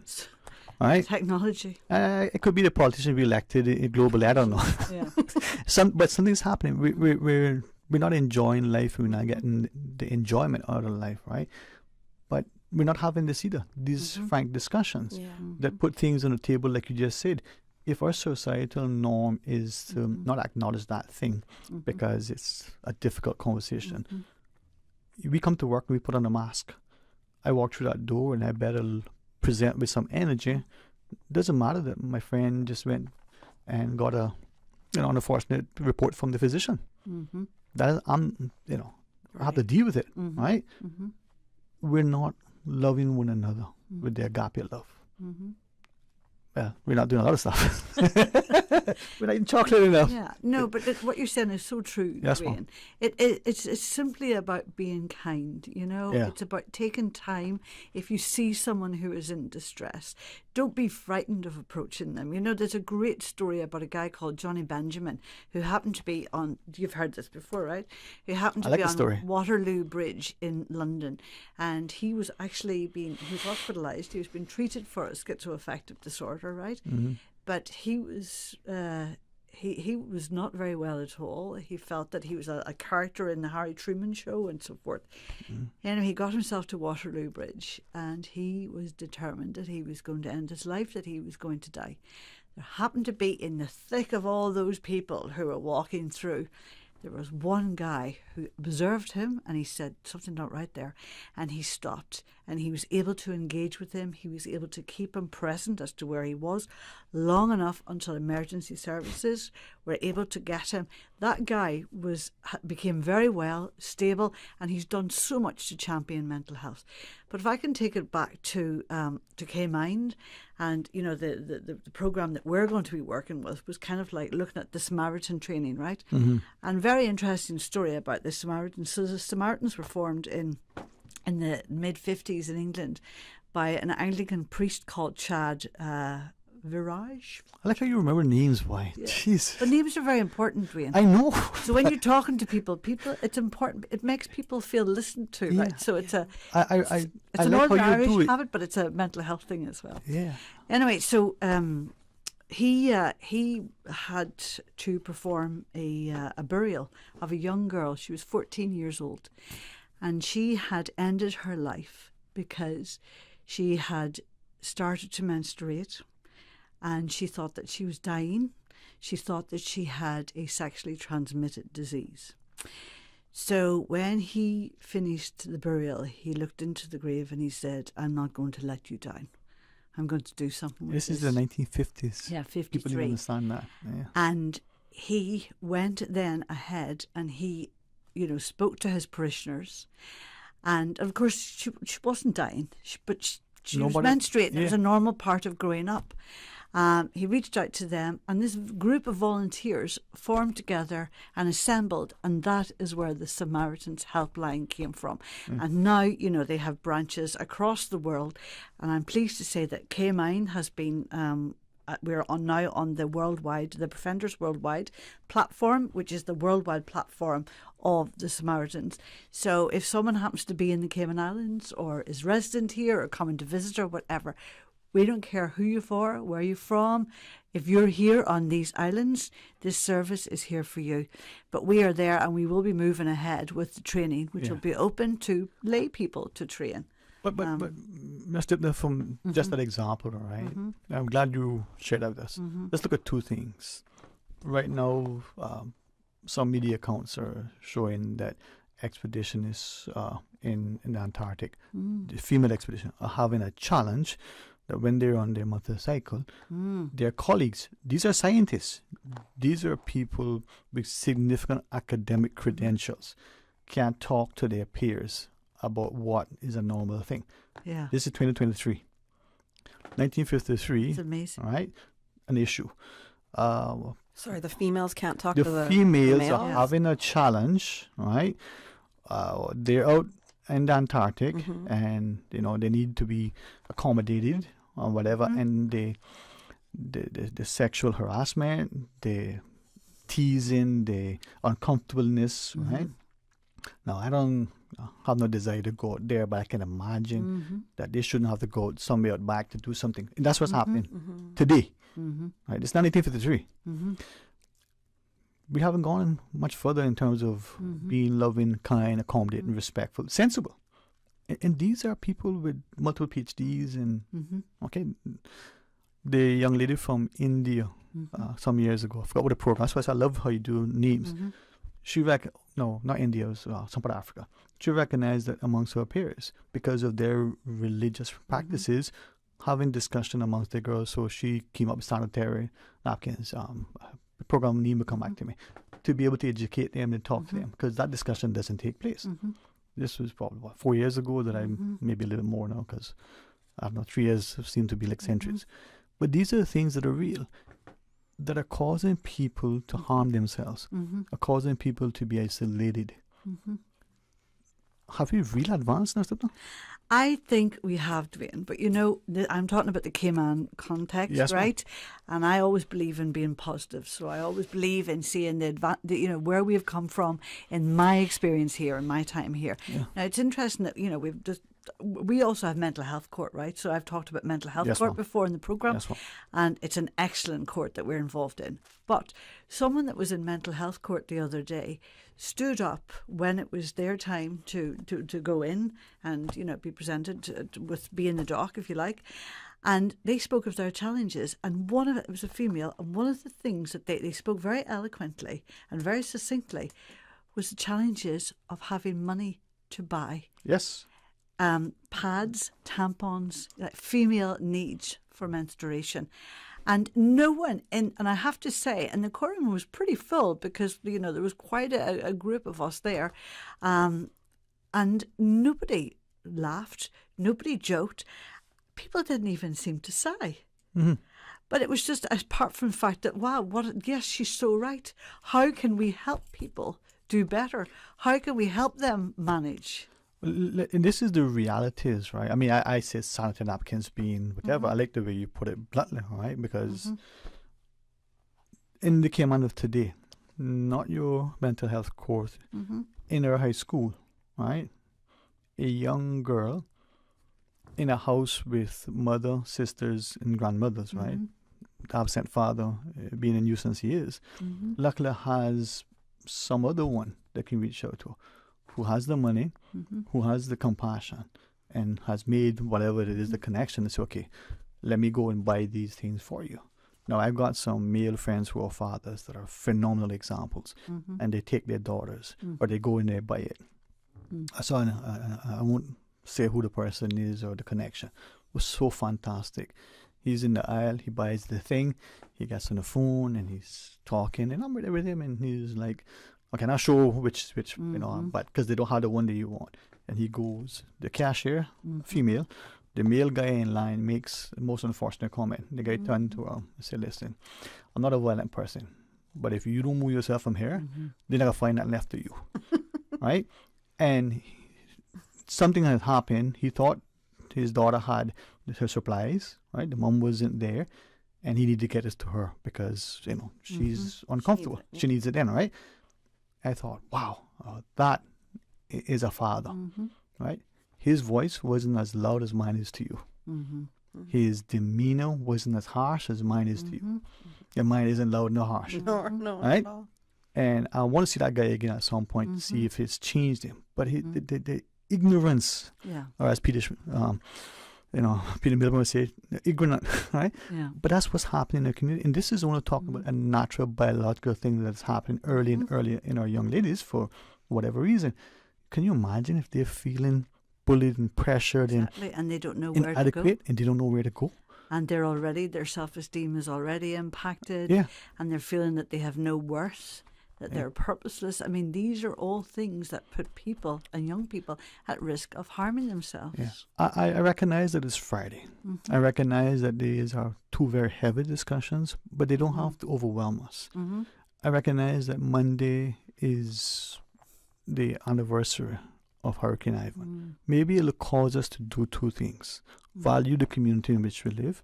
That thing that we have taken for granted. You can pick up the phone, call somewhere, and there's a great chance that you're going to know the person.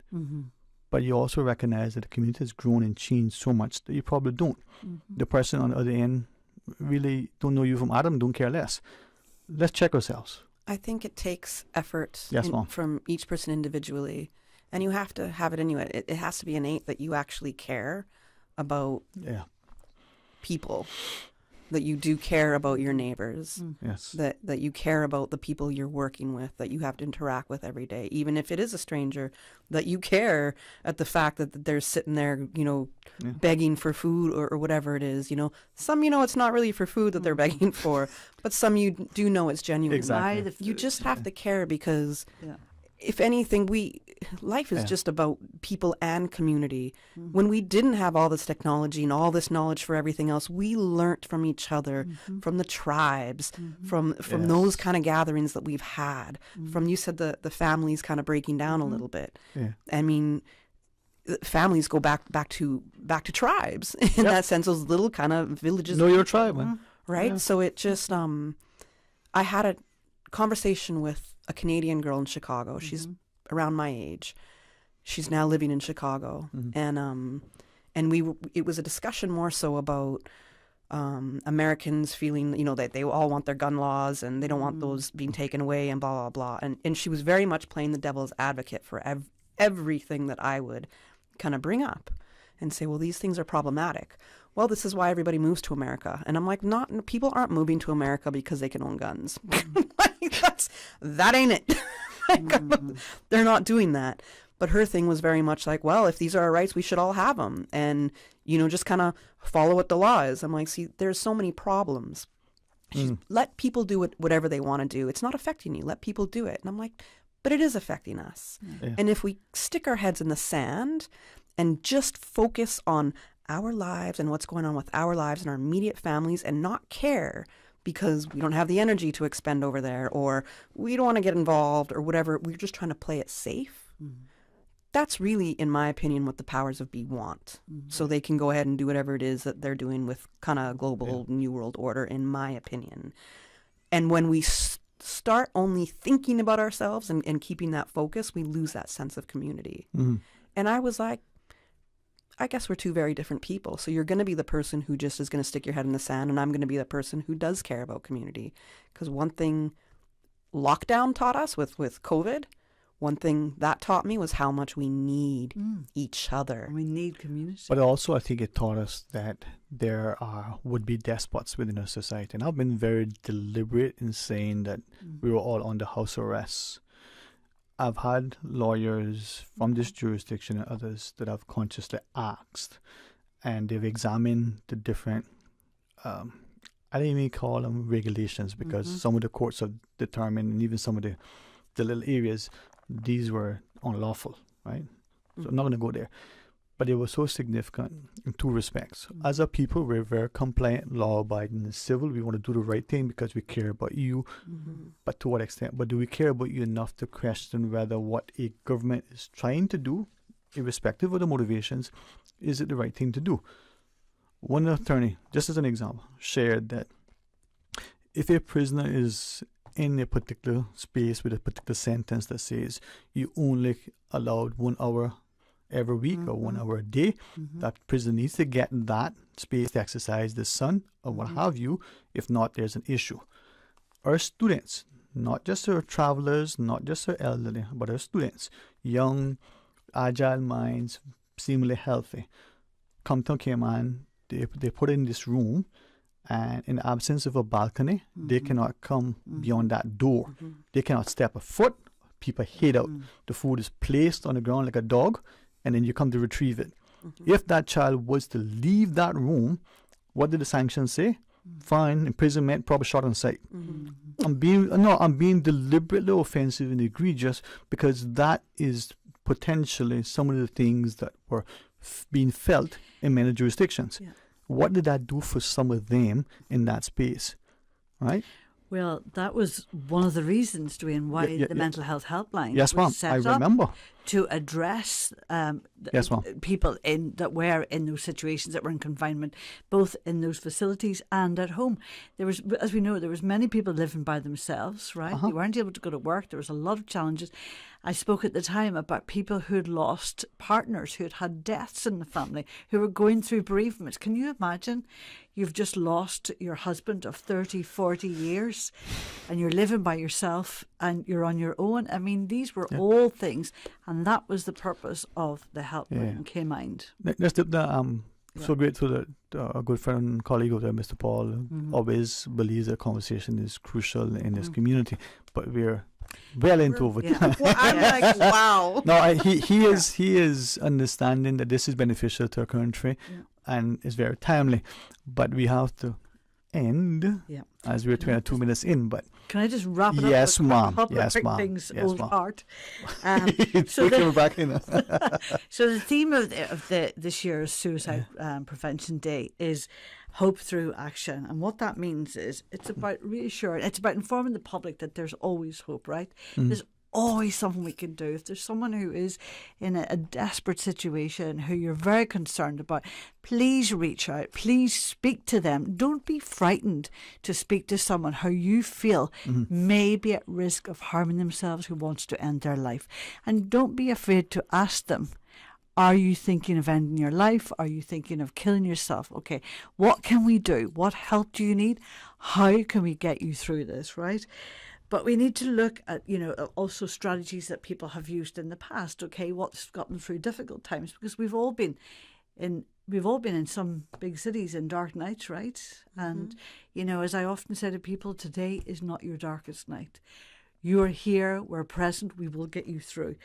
But we need to look at what family, what community can do, what churches can do, what employers can do, employees.